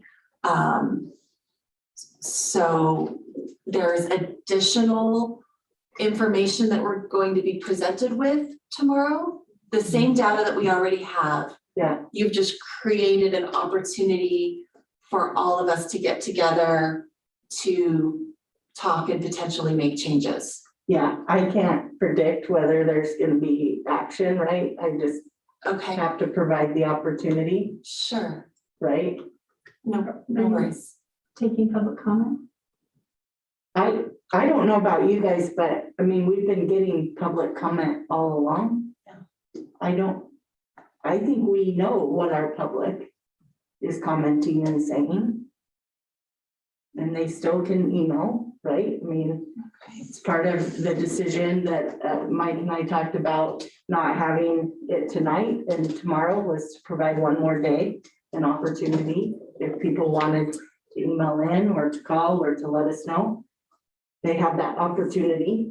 And maybe nothing comes out. Like I said, I don't get to predict.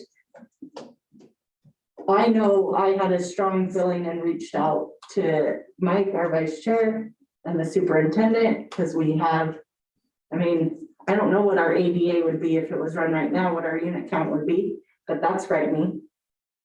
And yes, I'm hopeful that the state Department of Ed is gonna change things and do things differently, but currently right now, what we're operating on is ADA, and our funding is gonna look scary. So I think regardless of what plays out, it deserved us having a conversation and a possible opportunity to discuss things and a possible motion that trustees would like. Madam Chair, can I? Yes, trustee Kip. Hi, guys, I'm here. Yeah, since tonight, I just wanted to add some thoughts why I was in favor of a special meeting. It's because we couldn't take action in this meeting. And if we were going to, we needed a special meeting to do that. It seems to me that given the significant absentee having to close schools, and I don't, in my mind, what we're doing is not working. So it seems like we need to come back at this a different way. And that requires board action.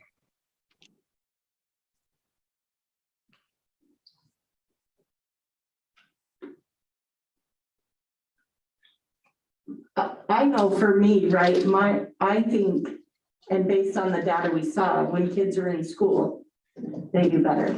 And so whatever the reason, kids are not in school. And currently, some of that, right, is because of staff not being able to be in the building, right? Whether it's that, whether it's because they're out sick, whether it's because they're on vacation, to me, none of those reasons necessarily matter. It's about what do we need to do to make sure for all kids, we can keep them in school as many days as possible, because we know, we have data in front of us that says when they're not, our kids don't do as well.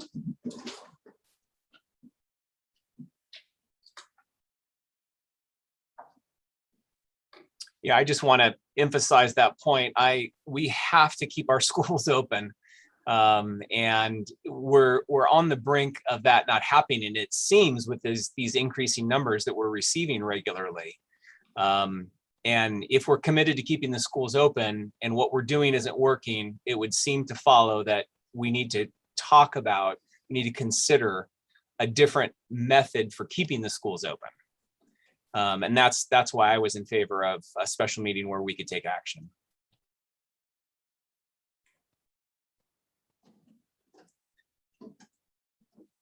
So, and like I said, I know I've been wrong, but a recommendation to me, I was like, I think we just need to provide an opportunity for trustees to get questions answered, to make sure if someone wants to make a motion or we need to have the opportunity to do so. So my intent was not to have the superintendent and her team bring a recommendation, but if that's something that you guys are interested in.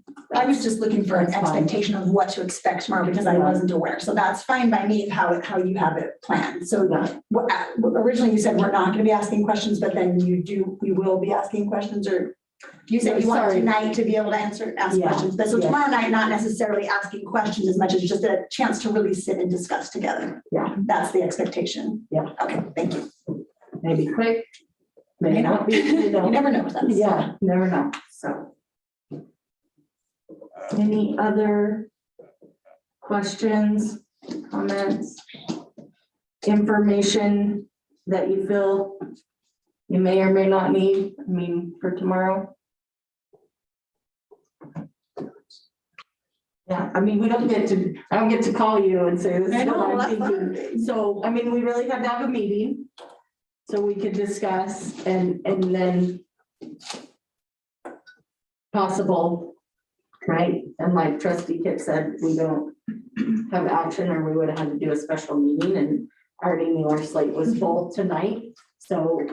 I think I would have been comfortable with an emailer that said, do you feel that we need to have a special meeting on this?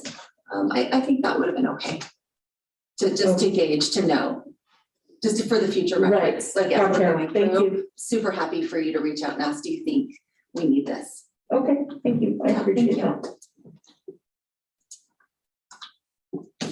Okay, seeing nothing else, we're gonna move to our enrollment update, emergency levy discussion, and supplemental levy discussion. So I'm gonna let Mr. Dewey go ahead and I'll update you on enrollment, like present. Go ahead.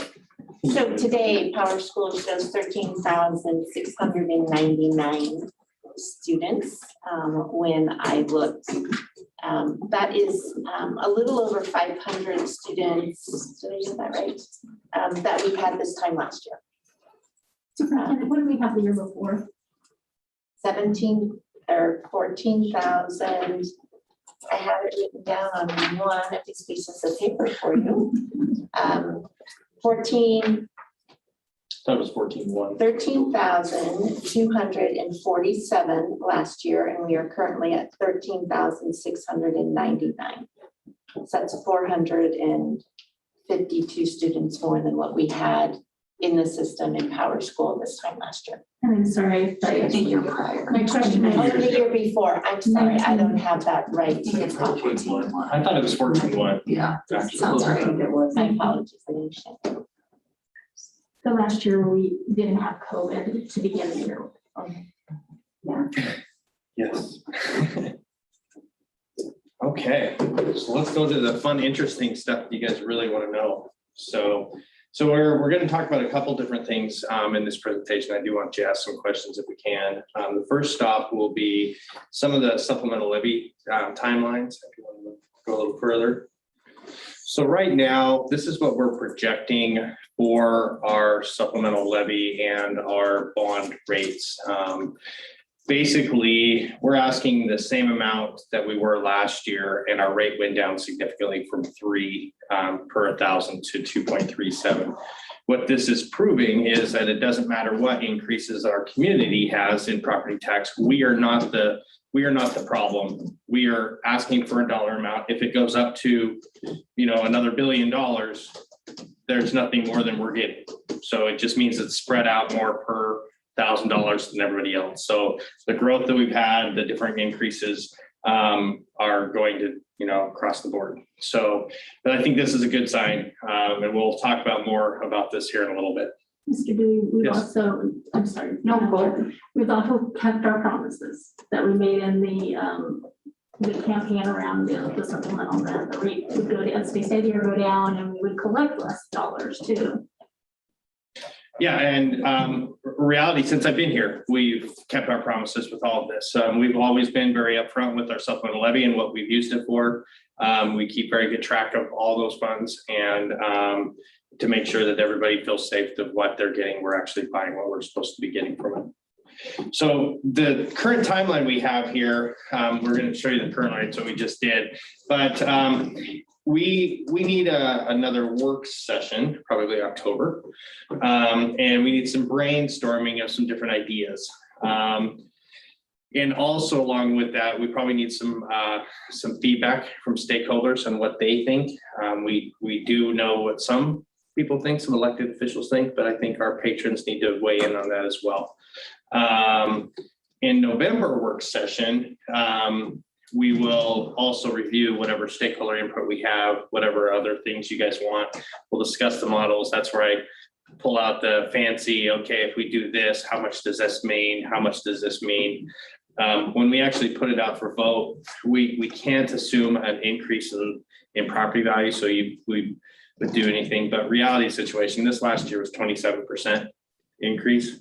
So I would say even if we did like 10%, we'd at least know kind of roughly what we're at. That's probably it. But what we're really needing from you guys in this time frame before the October 4th and November, in that range, is what type of things do you want to see? Different dollar amounts, those type of things. That's what we're kind of looking for, so we can have that data together, so we can actually just put it on the screen. It's sometimes really difficult when I have the spreadsheet up to move it here, to move it here. A lot of people get lost in that shuffle, and we just want to make sure that we're as open and honest with that as possible. So when we go into those decision-making processes, we are all on the same page. We'll go back just a little bit. I have that last little bit. And we're hoping that in the November 15th meeting, you guys actually can decide at that point in time if you want to run a supplemental levy or not. And then we'd want to bring it to a March vote is our hope. Right now, we didn't want to do a November vote. I think the March, if we are going to do something, that would be the preferred amount that we're looking at right now. And the reason we say March is because once we go a little further, it's hard to budget. We wouldn't know if it's in there or not, so we have to do some rearranging. Okay, go to the next one, Peter. All right, the fun talk of emergency levy. So Can I just make this short? We can do it really We don't short. qualify. We don't qualify, so never mind.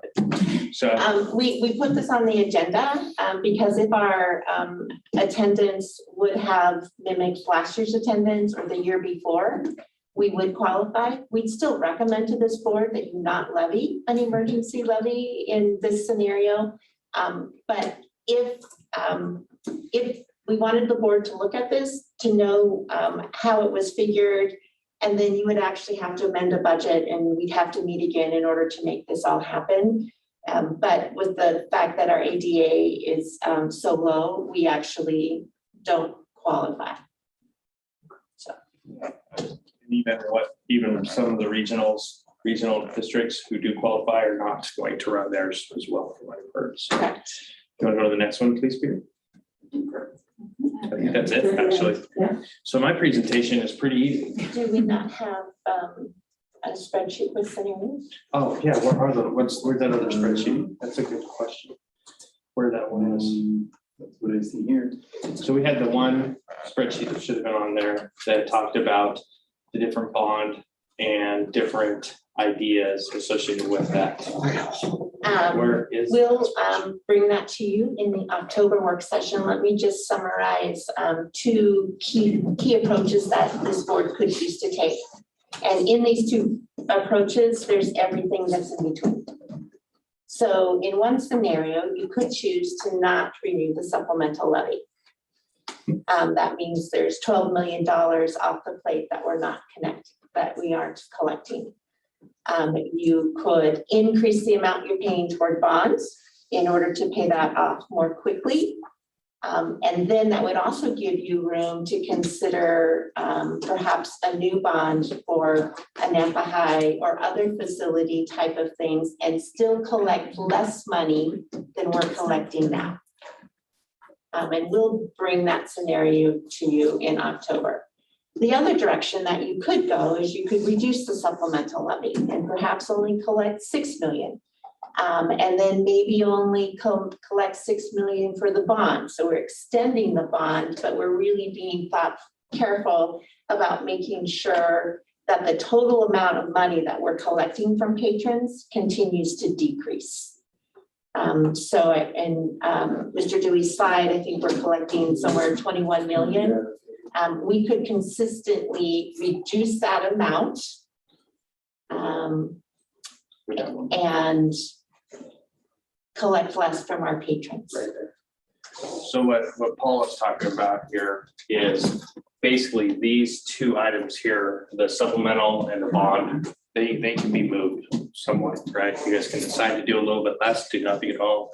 The bond, our bonds are set to pay off September of 2025, which is not very long. So what we're not trying to do is reduce the levy to nothing per se, and then have these big jumps. I think that's a lot harder for patrons to get used to. But we're trying to kind of maneuver what we've done the last few years of, okay, if we end up doing this, what can we do with the bond to get enough payments in that we know where things are. And so those are the scenarios that we thought we were presenting today, but and they were just ideas anyway. It's really just, what do you guys want to do? I mean, right now we're pulling between the bond and the supplemental, a little over 20 million, almost 21 million, right? The hope is between a bond and supplemental that we would be more into like the 12-ish range. And that would be the hope, right? So our recommendation is, depending on whatever it is you decide, that we can continue to collect less from our patrons. That this is the apex, it's the top of the hill, and that whatever our plan is, whatever you would choose to pursue each year, we would be collecting less from our patrons. The other avenue that we were also looking into was the plant facilities levy. So one of the benefits of being our bond rate is so low, our bond rate and a plant facilities levy, as long as it's under $2 per thousand, it's only a 55% pass rate. That's a 10-year levy that we can do every year. So it's a very good, solid investment for our facilities and things like that. So that's also an option to us if we were to choose something like that as well, which would get some off the supplemental that we would have to go every single year as well. So So in October, we'll bring you some of that information if you're okay with this timeline. So we would work again in October, learn and a little bit more. And then would determine what kind of public input and how you would like to collect that. And then we would collect that and work on that. And then in November, present you that public input and some specific scenarios in the work session. So that the earliest I think that you could decide is that November 15th. And that may or may not be the target, but I think that would be the earliest in order to honor input from our patrons and make sure that you really understand the ins and outs of the levy and the bond working together. I appreciate the words earliest, because I was just wondering that same thing, because it always seems like we need a little bit more time to listen to folks. So I'd be interested in, of course, the needs, because we'd be looking at for 22, 23, 23, 24 school year. Yes. We have considerable federal funds, but you know what, things might be dropping off. How does it tie with our plan to kind of wean staff positions off the levy? We still have a plan of reducing the supplemental levy for support in our $600,000 a year. That's still our original plan. So. I agree. I think the needs should drive this, not a dollar amount. Yeah. And I think that could happen in two ways. What the ESSER funds don't cover, and I think we went through that exercise once before. And then when you talk about a plant facilities levy conversation, what those needs would be, and again, what could not be covered by other ESSER funds. So where is to truly understand, it either happens from a levy or it goes out of general funds. But if it can be covered in other ways, then that's good to know. But I agree, I'd like to drive it by a need. Questions?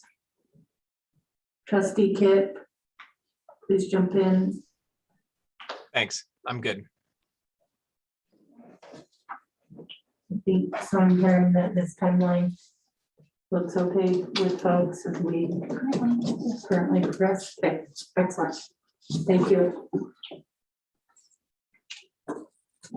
Next topic is ESSER stakeholder input. A requirement of the ESSER 3 funds is that we seek input from a broad spectrum of stakeholders. So one idea that we would like you to consider is what we've done is we've taken the plan that we've presented to you, not all that you have adopted, right? Just that little piece, and looked at it in perspective of what are the things that we have prioritized and we think would fit under ESSER and be ways to move academic achievement in the district. So these would be the broad stakeholder groups that we're talking about. We would love to have student input, our parents, and then patron in the community, and then our business community. So a variety of folks. And then in the next sections, what we have here, these ideas all here deal with additional opportunities and time to learn. So multiple ways to do this. And the question would be, if this was what the district chose to support, we've already vetted, these are okay under ESSER. Would the patron, the student, the parent, the business person support that? And to what level would they support it? Or would it be an idea that they would encourage us not to pursue? So these are extra time. These are tools that our teachers need. So the assessment tools, other intervention materials, professional development, et cetera. There's money set aside, all appropriate uses. Then the next area really deals was responding to student needs. So access for our students to mental health providers, and then learning materials that would support mental health. Next. I can't read that one. And ability to what? Continue to provide devices. So this one is honestly one of the most clearest ones and appropriate uses for ESSER. These are a variety of approaches that we have considered. And again, we're just gauging to what extent would you support if this is how the district used those ESSER 3 monies. These ESSER 3 really is designed to really look at some of our subgroups of children that have greater need than others. And so these are ideas really focused on some of our McKinney-Vento children, our children in transition that don't have consistent housing, et cetera, or children of poverty that might need access to some other resources.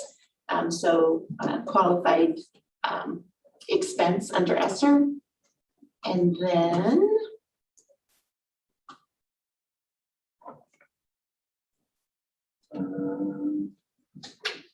similar things, that's. Yeah. So we would look at some of the things, the last four there apparently were just cut and pasted out there. So band and orchestra instruments, transportation before and after school programs, summer school programs, etc. And then in the next section, these are the facility needs that would qualify under ESSER. We tried to describe those. And then of course there are probably ideas out there that aren't currently reflected in the plans, and we'd like to capture those. So what we'd love for you tonight is, whether it's this idea or another idea, would love for you to talk a little bit about how we would collect information from our stakeholder groups in supporting our spending of ESSER 3 funds. Madam Chair, I just have one question. You said out loud, but it isn't on here. I just want to double check. You said we would want student input, but I don't see student as an option. Is that something you're wanting or not? Go back up to the top. It just says teacher, staff, parent, patron, business person. I don't mind. I'm just wondering what the vision that you had was. Yes, no, it's clearly I think particularly our older students Right, have high an school. opportunity to share with us. I agree with that. So yeah, double check. So add that to it. Thank you. Other thoughts or comments? I like the idea of a survey to folks for sure. And the very last week, other McKinney-Vento support, I'm thinking we might want to put homeless or something, somehow define that just for people to common understanding. But I think it's great. I think you covered everything. Is everything on here we can use ESSER funds for, including the band and orchestra instruments? So band and orchestra instruments is probably, it is an idea that Boise is pursuing, which is why it's on there. I think we have yet to determine whether or not it's a legitimate use. But we spoke with Boise or West Ada. Boise. And so we wanted to put it in there to see what level of support we would have for it. So it is one area where we'd have to make sure that it does qualify specifically. How would we, what are the thoughts on how you might be able to send this out? And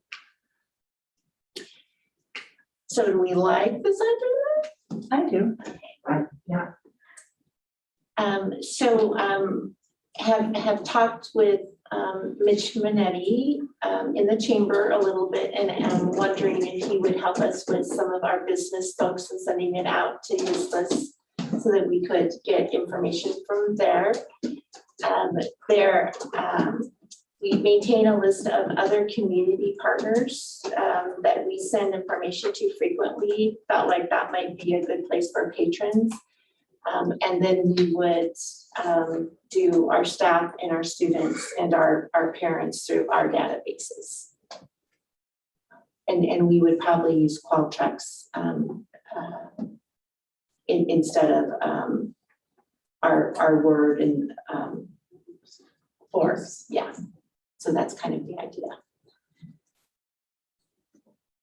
And so just help me with the Qualtrics, is that something that you need an email address for to send it? Or is this something that like a link could go in the paper or on the website or?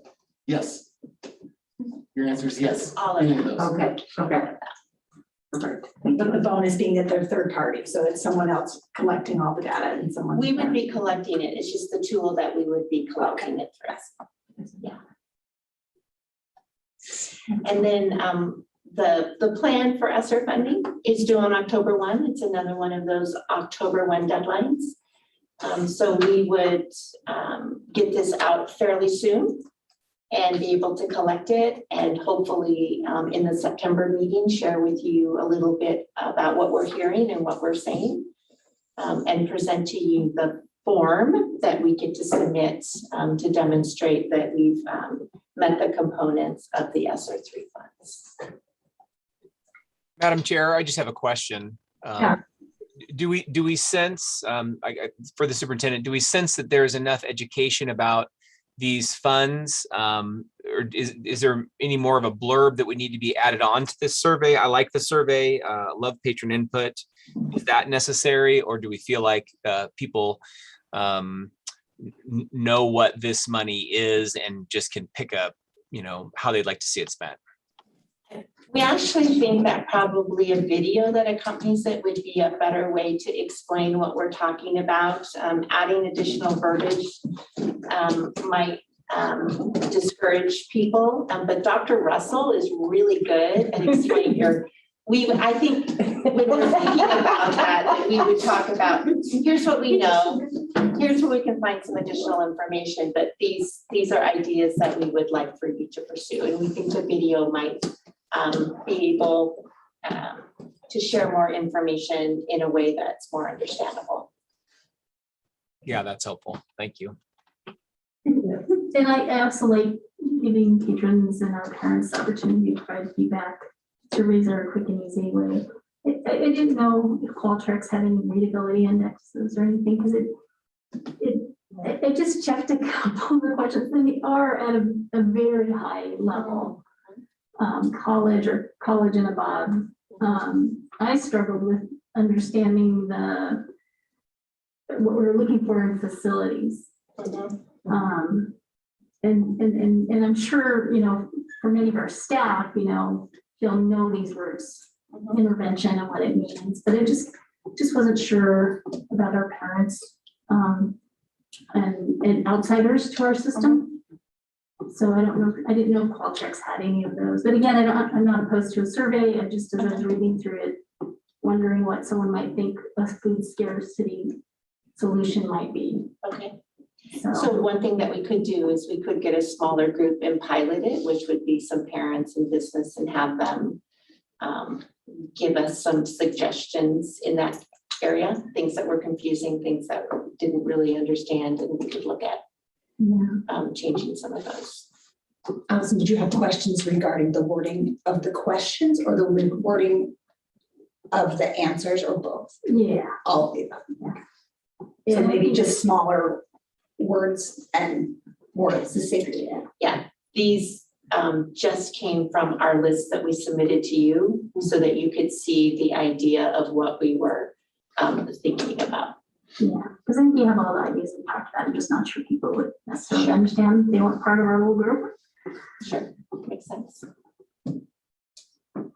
Okay. Just one follow-up question, Madam Chair. Yeah. Will Dr. Russell be dressing up as Johnny Rotten for the video? Just an idea. We'll figure it out. We'll figure it out. Thank you. You guys still up for policy? Yay.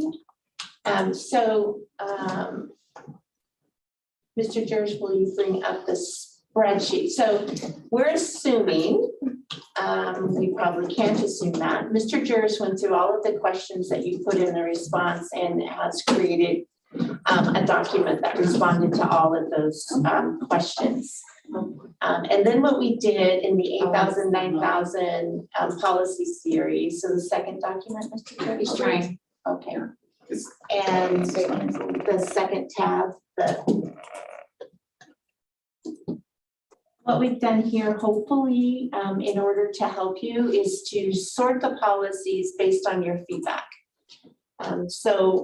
This is really only our second time around, so I don't know if we have practice, but last time we agreed that if there were 2 or more trustees that wanted to review it or look at it, that's what would cause us to make sure it's there. But we have included everything. So the policies listed at the top, and this is the 8,000 series, you'll notice these are policies that, although there were some questions, the questions didn't imply to us that you needed a change in policy. You were just wanting to know what practice looked like. Are we doing this? Does this reflect that? So we could have read that wrong in those questions, but these are policies in that top section where if we understood your responses right, these are ones that are probably just review and be done. We're okay with these. This next section, we've labeled policies in which we could consider edits. And we've kind of left a little bit of notes there. There were enough questions and enough thoughts here that we needed to hear more conversation so that we understood what those edits were. And then the next section, and you remember green were policies that we don't currently have. Here was a section of ISBA policies that according to your votes, you would like to consider adopting in some way. And so we probably need to take the opportunity to go through them and sort them and bring that recommendation or have the policy vote, the 2 policy trustees. And then the last section are either ones that had only 1 vote or no votes. And these would be policies, ISBA policies that we would say, hey, we wouldn't adopt. So that's kind of how we've organized it, hoping that that would be helpful to you.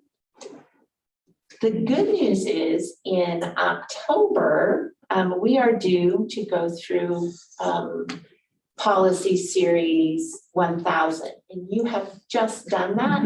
So maybe tonight we'll show you the organization and maybe we can do some more of this in the work session next time so that we have fresh minds to do some thinking. Yeah.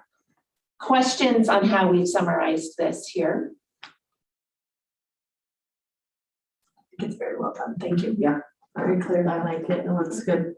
And then 9,000 is really the same. We have those, and we included those from the 8,000 that we would move to the 9,000 series. If we're just renumbering it, that probably isn't doing a lot to it. But we would have some ISBA policies that we would look at and consider adding. So if you're okay, what we probably do is at the September meeting is we would bring those that we've said really are just review. No, I mean, grammatical things, and we would put those on the consent agenda. That was our practice last time. And then we would wait till October to start digging into the things, understanding what your edits are, and considering other policies to add.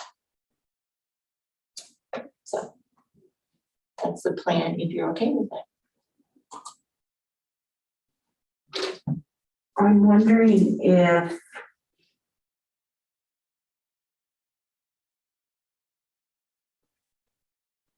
if we could take a chunk of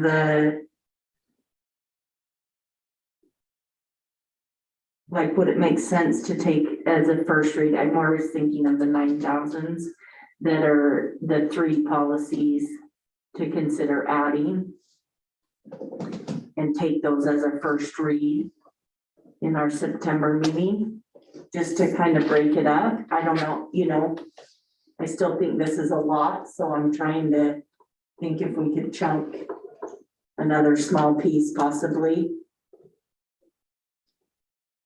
That sounds fine with the security waste management, recycling and memorials one. Oh wait, where's the ones that consider everything? Okay. Yeah, no, you're right. Yeah, security waste management, recycling, and then memorials on the school grounds. Yeah.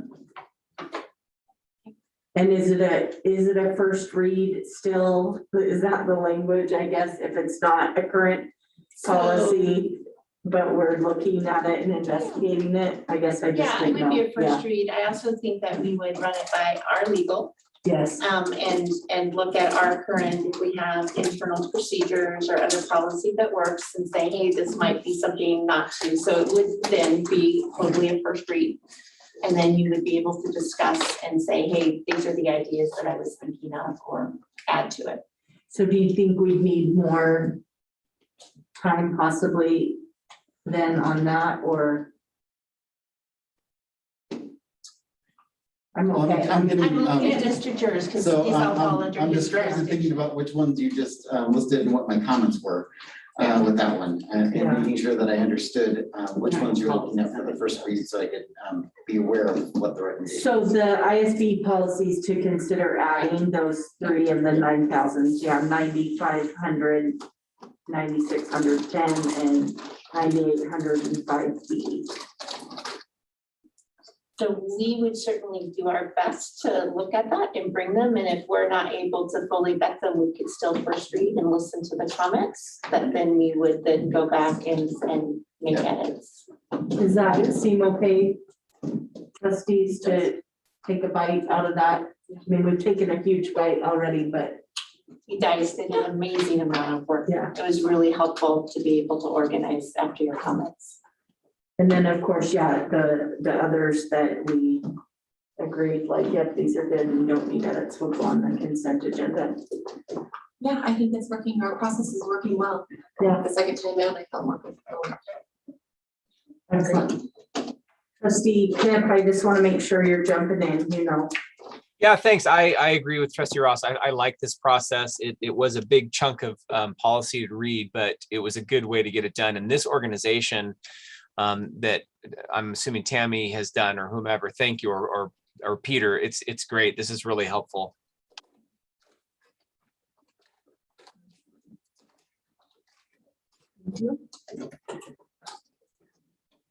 Next one is the board norm discussion.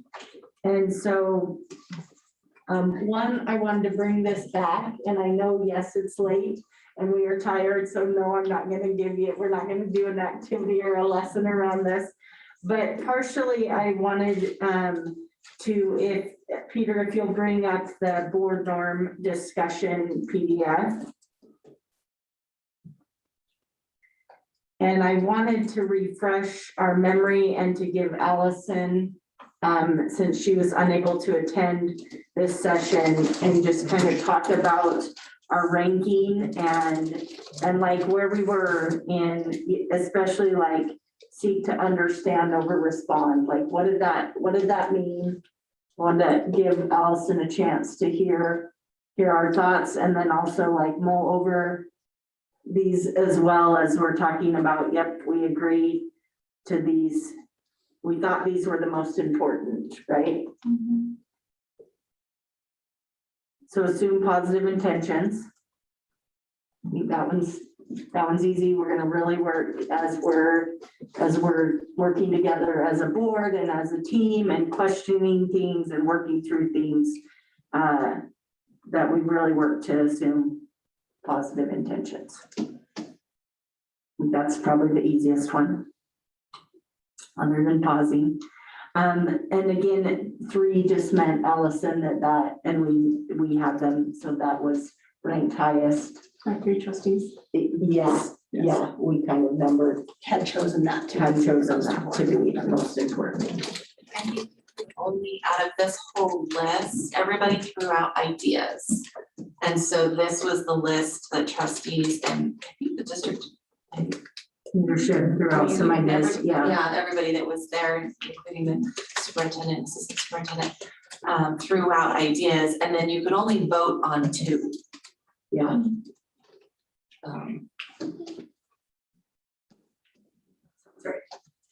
So the next one was seek to understand over respond. And please, trustees, correct me if I'm wrong, but I also want to make sure I understood these correctly.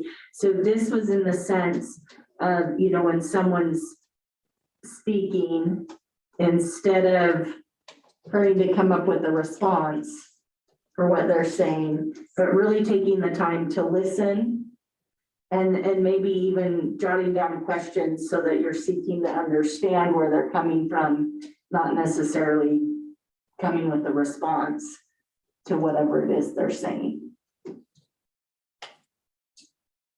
Does that sound Yes. correct and accurate? Okay, this is the one that I'm gonna need some help on balancing the directive versus the collective. And to me, what I walked away for this meeting was really looking at what needs to be done, whether it's to meet a goal, to, you know, to balance a budget, like whatever that is, that's our directive. What do we need to do, right? Versus collectively, what are people thinking and saying, right? Like what, I don't know. This one was hard for me. Yeah, Trustee Simpson. Yes. Yeah, so this was one I'm for whatever reason I'm remembering, but I think the balancing this was the individual directiveness versus our overall collectiveness. And it's kind of has to do with self-awareness and us being able to balance within ourselves, because we talked a lot about, you know, self-awareness and my words for what was said, but reading the room and balancing our when we're going to step out and be directive with a particular issue and versus when we're going to try to balance that with what the sense is in the, you know, of the board.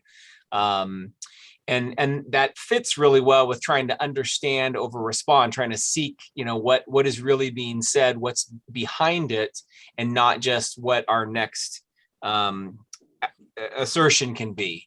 So it was balancing when we're being personally directive and when we're being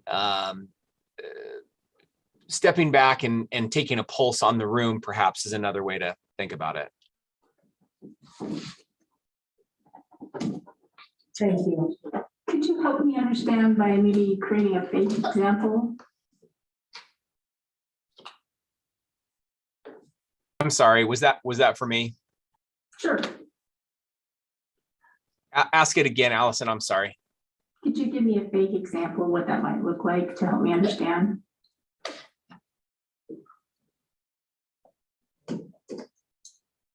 Well, I'm trying to think of one. I'm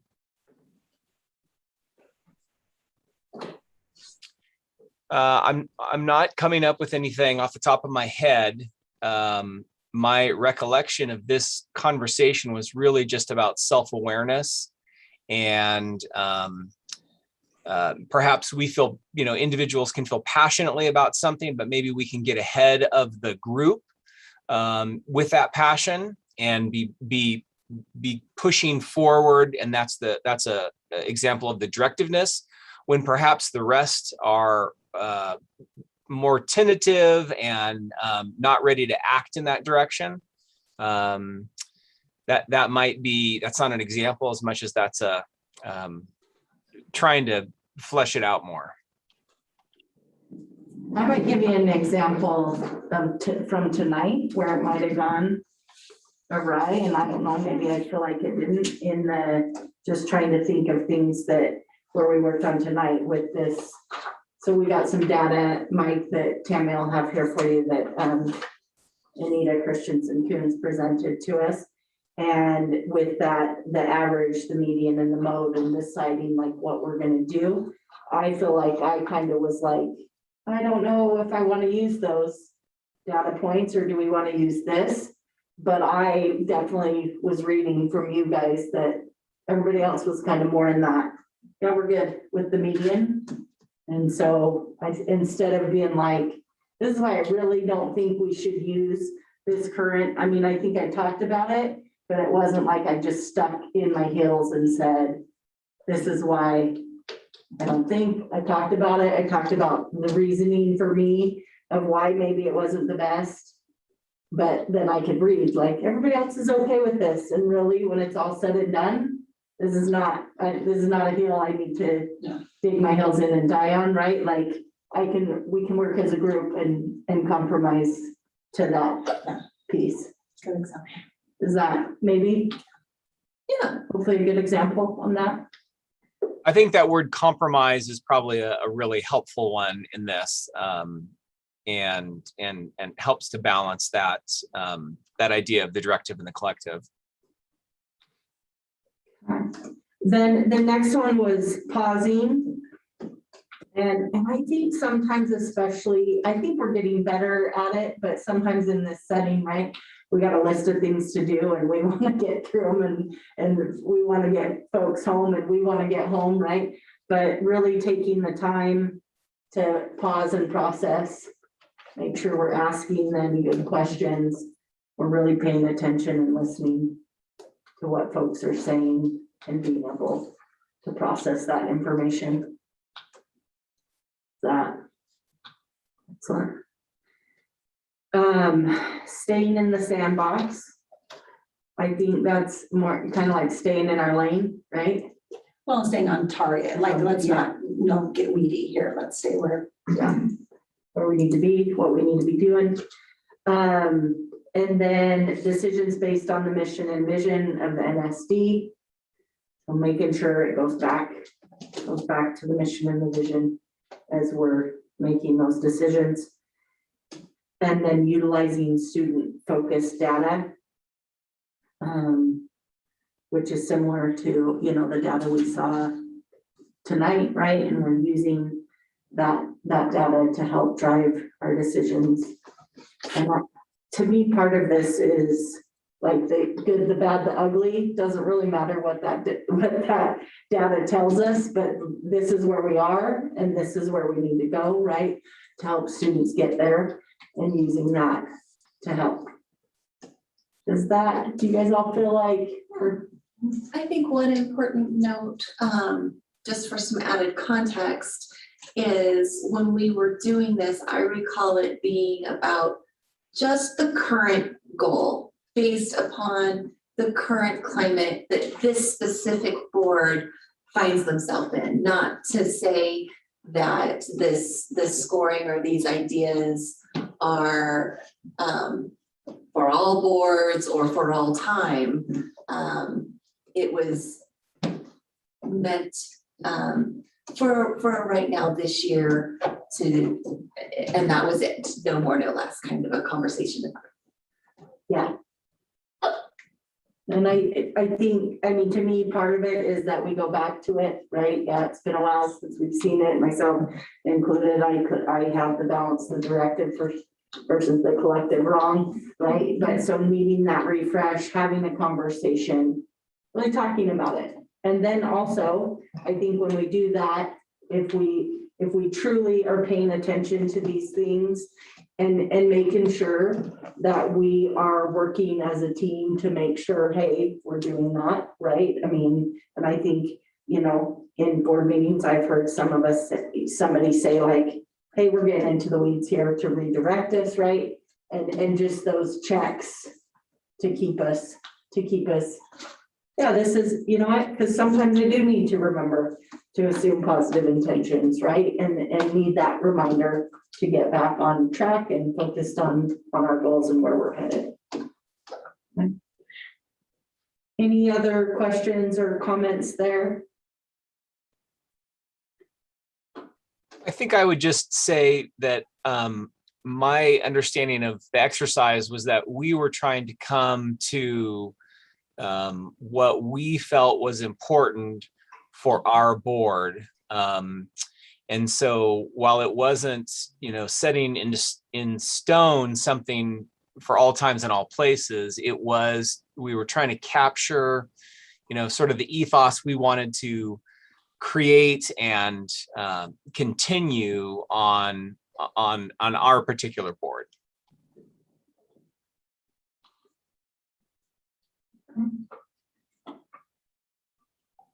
So the next one is the code of ethics discussion, and I don't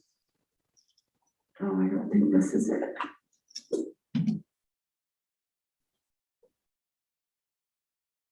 What I asked you about? Yeah, this is not the policy. I apologize, Tammy, this is my fault because I didn't check it. It's 1,600 is coming to my head, but let me check really quick. Yeah, so policy 1,600. You can go there, Peter, thank you. Is the one, yeah, that's totally my fault, Tammy, I'm sorry. I know, and this is more a policy review intention, right? This is in our policies. It's been said a couple times, like, yeah, we don't know where this came from. We don't know, you know, and I think, yes, we looked at it. I think we've had a couple things come up in this current year along these lines, but I think it's important that we look at this and say, do we think these are important? But I also think, right, this is like the one place where we really are gonna hold ourselves accountable to, like, and if we think and we sign this like we do, I kind of feel like there should be like, so what happens if we don't follow this, right?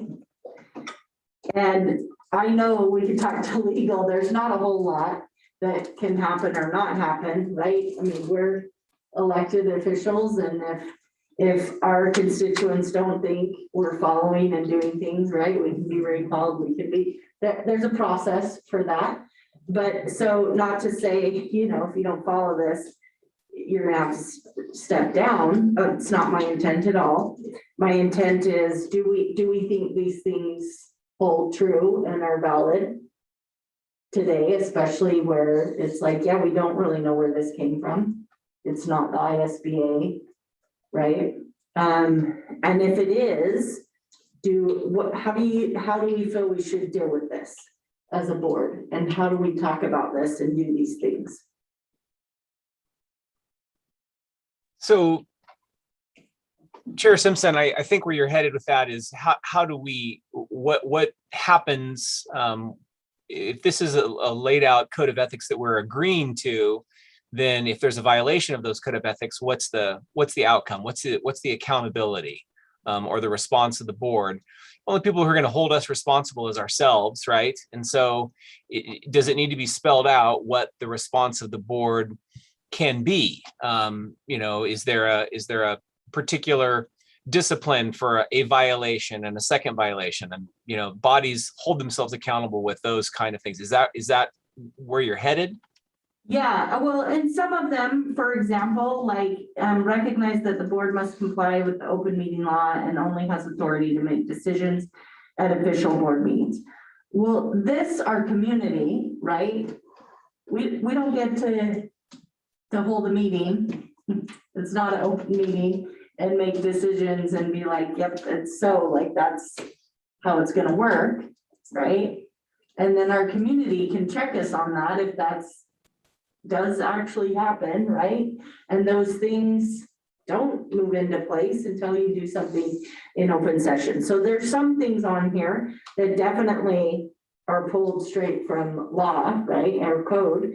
But then there's other things that are not quite as, right, structured and as like, yeah, you can't do this, or, you know, there's kind of that gray area where, I don't know, maybe does this need to be in there? And if it is, yeah, what does that look like? Do we have, to me, this is along with the norms kind of like, you know, how do we, if we value these things and are gonna sign these as our code of ethics that we're gonna follow, how do we hold each other accountable to that? And I do think it is our job to hold each other accountable to that. And I would say more so than our constituents' job, or anyone else's job for that matter, but that is maybe just me. Well, I agree. I think if we're gonna make these commitments, then it needs to be spelled out what what does it mean when someone violates it? And if that's for the board to police, then how does the board respond to a violation of a code of ethics or a norm? And what is our procedure, our board procedure for dealing with that, so that that's clear and upfront and transparent?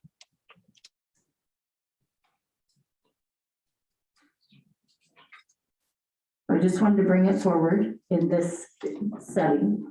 I wanted people to kind of mill it over and think about it and maybe possibly let, so Allison and I are, we're still policies. And so that, I feel like if you guys have specific things you want offer on or changes that, that we can work and send it to either Allison or I, to Tammy, that we can then add those things on there and then discuss similarly, or if there's nothing, then there's nothing and we don't need to worry about it. Yeah, I hear what you're saying. I think it'd be interesting to get some information from our attorney about what there is in code. I don't think that we can boot anyone off for a violation of this. Yeah, no. I think there's something in code about you failed to attend 4 regular meetings or something like that. You can't take bribes, the corruption, right? Things like that that would make you not a good trustee, right? Hold your seat. But the self-governance piece of these are the norms, these are the expectations that we have for each other. We don't have many things that we could do. You could strip us of our assignment on the audit committee. Please do. Allison's breaking rules. Yeah. So, so we might think about that, or I think we've operated well under our current code through some very trying times. I'll send to trustees that, because I did some research seeing this agenda item, it became kind of trendy at a certain time in our nation for school boards and states to advance these sorts of things. In some states, they've created ethics boards that would investigate and rule on these sorts of things, and they also require training of board members and stuff like that. But it is something that other boards have wrestled with when behaviors seem out of the norm to the majority of the board. Yeah. I don't know that there are any teeth that we could put behind it.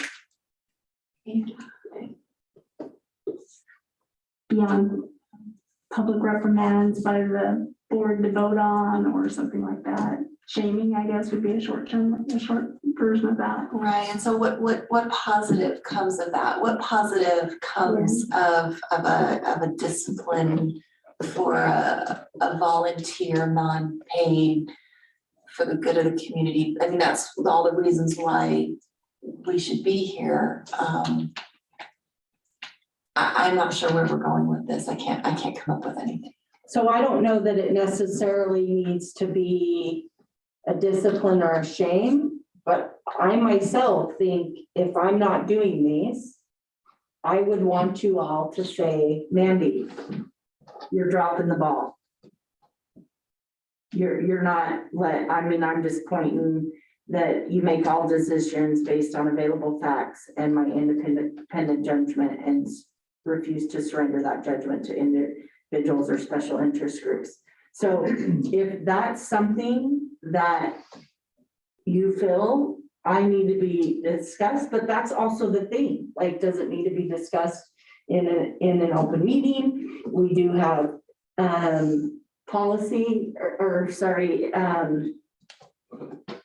can't think of it now. We do have language that we can go into executive session, right, to discuss an elected official, which that's us.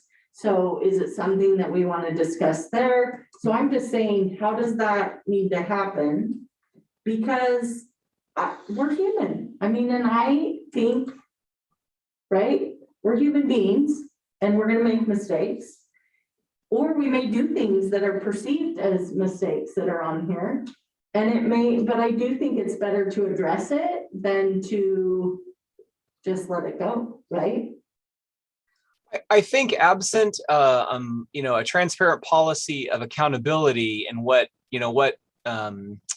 members are held to, I think the positive that can come out of it, Kim, is that the board shows that an action of a particular member may not line up with the board. And if that was the case, as our code of ethics states, then the board has an opportunity to make that statement, because otherwise it just appears, I think, that the board, agrees with it.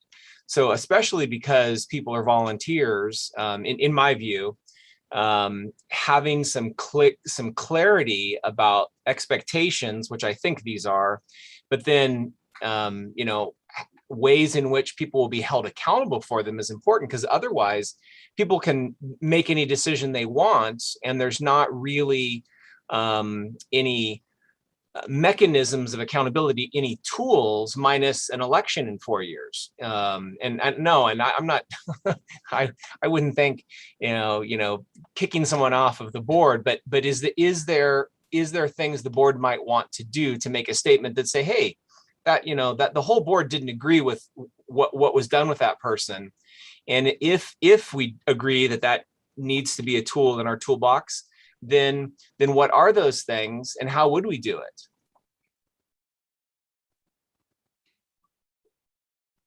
I agree with Trustee Westfall. It might be nice to run this by legal and just see what, if they know, especially they work with a lot of school boards and maybe they have some suggestions or maybe can help us in a direction, because with Trustee Ross, I'm not exactly sure what that would look like. I don't know. Yeah. I don't have any great ideas that feel valid coming to mind. So maybe just a little bit of direction from someone who maybe has more experience.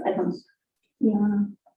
I just don't think there's many teeth. I think of an example of a school board here in Idaho where the trustees voted to put a levy on the ballot and the trustee voted against it and then actively campaigned against the levy in the community, which goes against one of the code of ethics that you support the decision of the whole.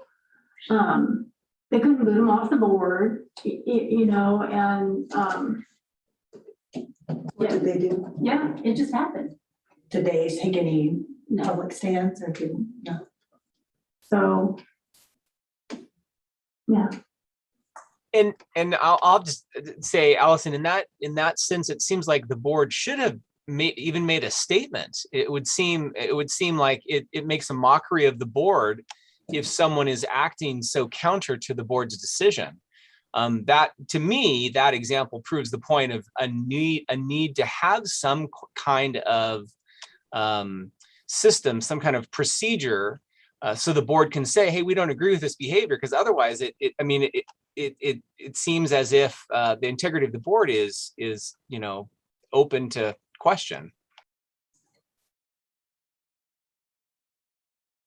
And I don't even know if this, like having a code of ethics and policy is required by law or code, you know what I mean? I don't even know if it's required to have it, to not, so that's the other thing, like.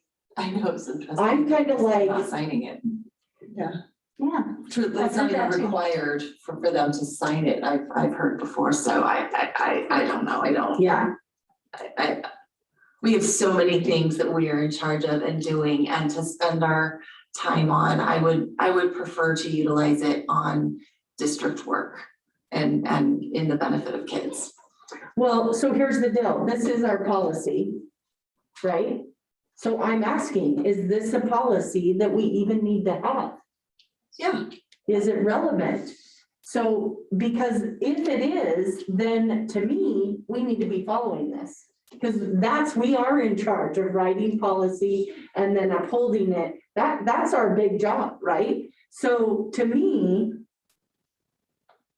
there's no reason to have something if we don't think it's important or relevant, right? Like, why have it in our policies that we're gonna continually review and execute if it's not something I guess I might go that we find value to maybe positive and assuming positive intent, that instead of creating disciplinary actions, that we have it there as a reminder that this is the standards that we expect in the same manner that we would of our board handbooks and our board norms.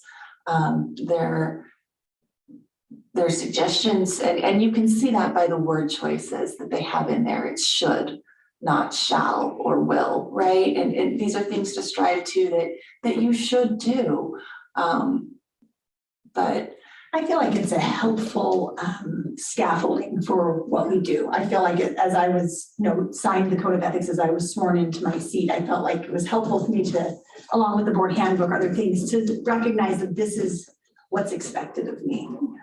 So I think it's important. It's an important piece to have for that reason.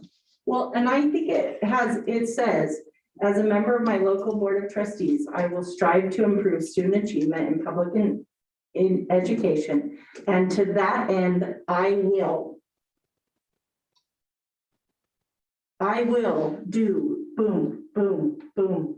I mean, that to me is more direct, and I get it, it's getting late. And more than anything, I want to get folks in this room, home and in bed. So again, if you think there should be something added, taken away, whatever, send it. We can do, remember, we're gonna vote on it, just like everything else, because that's what our policy says about how we do policy.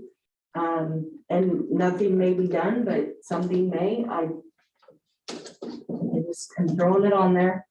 Because a lot has been talked about, like, we don't even know where this came from. We don't even know if we need to have it. Or all of them super important to be on there. Madam Chair, I'm willing to do the research about where this came from, why they did it, and share it with the trustees, so we know why it's there. Yeah. I think there's great information there about how to be a good trustee.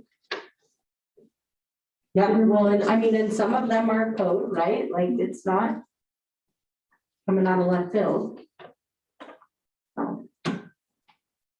But yeah, I mean, we don't all have to agree either, like, we get to vote and we have a process, or no motion is even, right, that nothing in the changes, so, and that works too. But I think we can adjourn and go home. Thank you guys, thank you for your time, thank you for your work. All of the evening. We'll see you at Nampa by tomorrow, 6:30 at the theater.